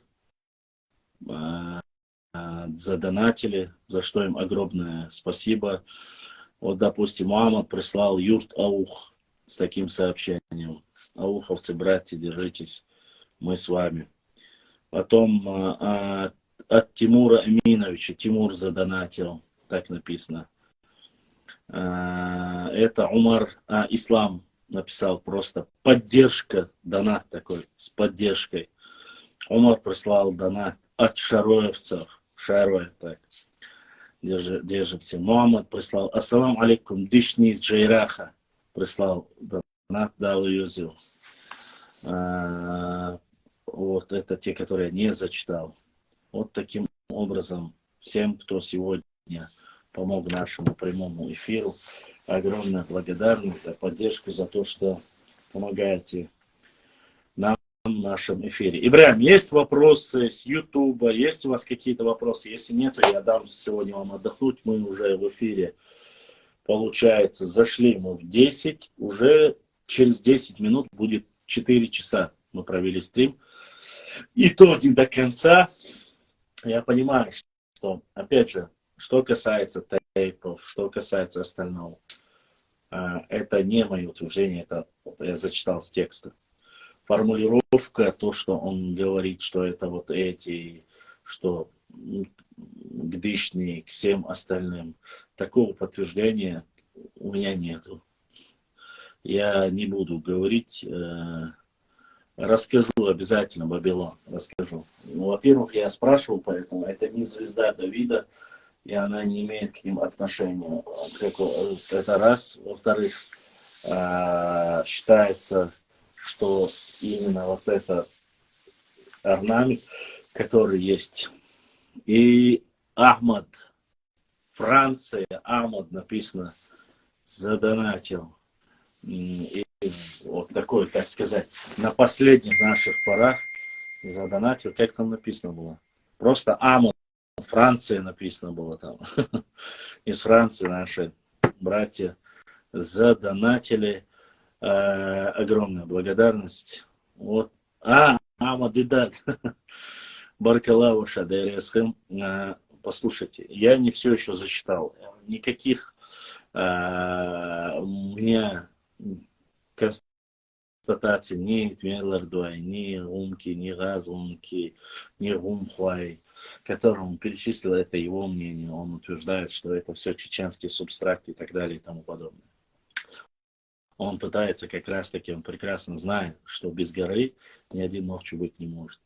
Зан-Уайлам, где Зан-Уай находится, Нуам находится, и все эти селения, Нажаюрт никогда не был ничем, и эти горы всегда являются непосредственно Нохчелем. Я не знаю, когда то, что Бламберг сказал в 18-19 веке, который пришел, 18-19 век, Allah, это был Тахан Саваш Сузита,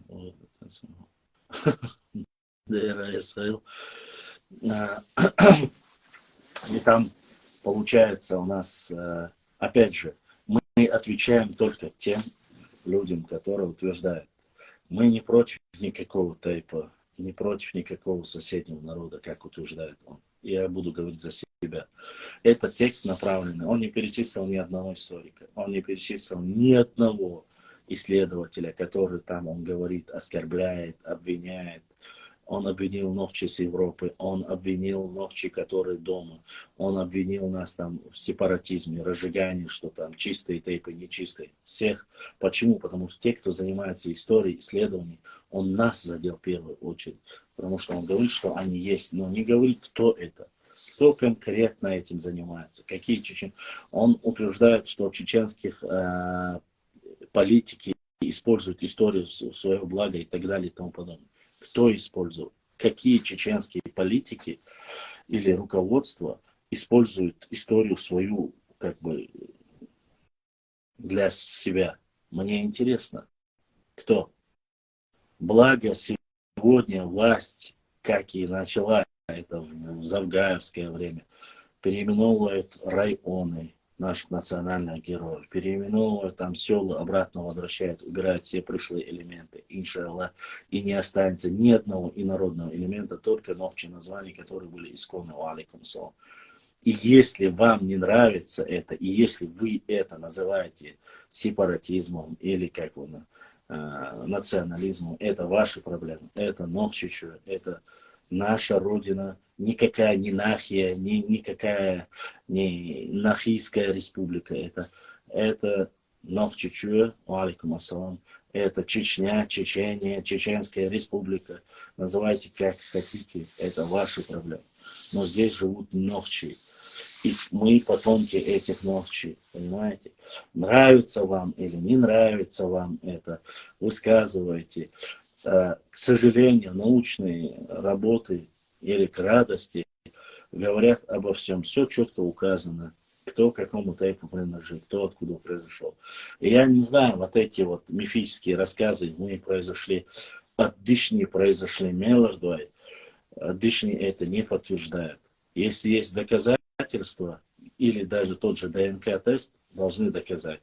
Да. Или доказать, что Зандах Юрт или Зандхуай, который проживает, тоже нужно доказать, что это Гомик Юрт или и так далее и тому подобное. Что это ваша гора и так далее. Ну, я примерно говорю, если это так, если это такое. От того, что кто-то там указал, и оно является вашим, никакого народного. Я, допустим, не слышал ни одного чеченского предания, ночи предания, что где-то в Чечне есть Умхайлам. Не слышал. Честно. Не слышал точно так же там других там. У Анды есть слам, где они проживают. Да? Никто же не оспаривает, что у Анды есть слам. Есть у Анды лам? Да. То, что они к нам близко родственные, да. Никто не спорит. Но остальные, которых вы там перечислили, Сюли лама нету, Азгунки лама нету, Гайзла лама нету, примерно я говорю.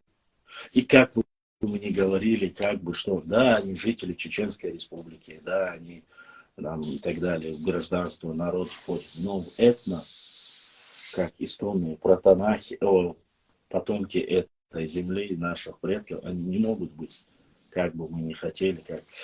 И в этом ничего нету, мы говорим с точки зрения науки и с точки зрения религии. О чистоте крови вообще никто не говорит. То, что вы рассказываете про аланов, сасанидов, хазаров, кемерийцев, да, кого угодно. Мы же сами говорим урартийцы, хуриты. Вот зашел хач армян, хотел меня упрекнуть в этом, вы хуриты, то урартийцы и так далее и тому подобное. Ему не понравилось то, что я закидываю азербайджанского этого блогера, который четко говорит, да, урартов это и оттуда произошли, это к чеченцам относится. И ничего, только упоминание нас я закидываю в это. Понимаете? Ну, Хивсуретия, Пшаве, Тушетия, там, допустим, Сванетия, близкие к нам. Мы же не говорим, что это наша территория, что это наши люди. Близко родственные, там, да. У нас и генетически намного ближе даже, чем к Сюле, примерно я говорю. Вот. Я сдал там, у меня ближе к биноевцам, у меня ближе к этому. Ну, вообще, до этого впереди ты утверждаешь, он утверждает, что от Беной и Белхтуа появились Сюли вообще. И хагатлинцы. Вообще, от Тейпа появился другой народ он был. А потом, если бы это бы сказали бы, допустим, мы, современные исследователи, это можно было говорить, что вот они лучше других, они считают себя такими, они считают себя сякими. Нет. Извините, мы как раз таки этого не говорили. Мы говорили, каждый народ должен оставаться народом. А то, что были приняты, и то, что было родство, дружеские отношения, женились, там, кого-то украли, там, побратимы, не побратимы, это есть у всех нормальных народов. Мы же не на острове живем где-то, где никто не пришел, не приезжал, не уезжал. И тот, кто говорит, что там о чистоте и так далее и тому подобное, ему бы 33 раза провериться, конечно, не больше. Мы увидимся с вами завтра. إبراهيم مسوى إفيدا يوتيوب شو أستك مسوى أنا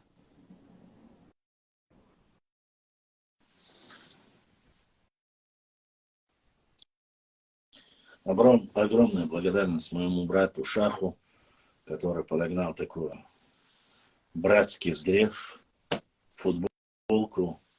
На спине написано «Дзурдзуки Нохчи». Вот. За такой своеобразный донейшн, подгон. Я так сказать, мы дизайн чисто наш, сами разработали. Да, это футболка, если что, это не рубашка, как видите, это футболка летом. Орствай Нохчи, Цашье Куят Султан. Мы тоже того же мнения. Ладно, я смотрю, Ибраим походу заснул. Всем остальным, все, кто в Ютубе смотрел, 40, Ютуб, что, большак Саламошу. Ибраим, анонс сделай завтра. Анонс сделай на завтра в 10 или в 11, между 22 и 23:00. Продолжение, там, везде раскинь, чтобы Facebook, везде, где у нас есть на сайте, чтобы было больше людей, кому интересно. Можешь анонс сделать там о происхождении, там, обсуждение, часть вторая, происхождение чеченских тейпов там, и так далее и тому подобное. Вот. И завтра я вам уже до конца добью, и мы резюмируем данный разговор, итог. Надеюсь, если у вас есть вопросы, пишите в директ, задавайте, готовьте.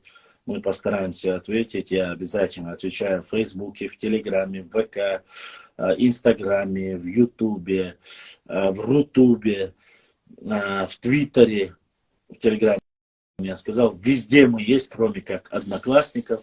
Везде можете написать мне в директ. Везде у нас название или Башлам Чимаев, или Башлам.39, или Башлам.39 лайв. Все эти каналы мои. Всем подписчикам. Ибраим, напиши там, что Башлам.39 в Ютубе именно, что из-за временно ограниченный мне доступ на наш Инстаграм-канал. Нет, не являются они. Хаккуа и Памто не являются Орсквай. Хотя некоторые причисляют их к ним, но они не являются. Они относятся к шатойскому кластеру. Предания, вот эти, все вот это есть, но не более, что я как-то Памат оттуда пришел и так далее. Ладно, всем огромное спасибо. И в заключение хочу сказать, уважаемые братья, сестры, соседи, друзья, знакомые, все, кто смотрел наш стрим и прямой эфир. Если я что-то сказал неправильно или каким-то образом обидел вас или задел вас, я прошу ради Всевышнего Аллаха простить меня. Я ни в коем случае никого не обижаю, не оскорбляю. И, иншаллах, мы говорим трактовку и понимаем так, как мы ее изучали, так, как мы ее знаем. Любые вопросы вы можете написать в директ или видео отправить, и мы обязательно, я вам отвечу, если я знаю. Если не знаю, скажу, что я не знаю. Что касается тейпов, я их не могу создать, новые тейпы. Тейпы, создание и формирование тейпов закончилось еще в первой половине. Нормальные этнологи говорят, что закончилось в первой половине 19 века, это 1800 до 1850 года формирование тейпов закончилось. Поэтому нужно это понимать, нужно это знать. Сейчас уже ничего создавать это невозможно. Тейпы, которые вымерли и которые исчезли, есть, а появившиеся новые тейпы, это только может быть выдумка и так далее и тому подобное. Поэтому ничего себе, мне в это время. Алло. Собор дела. Söz как раз ошел, мегадали. Уайл совершен, söz ошел, мегаша. Пурд дельчан. Короче, формирование новых не получается, а так все не получается невозможно. И пару советов, все я вам дам. Остальное, хальдия харойса, или сага.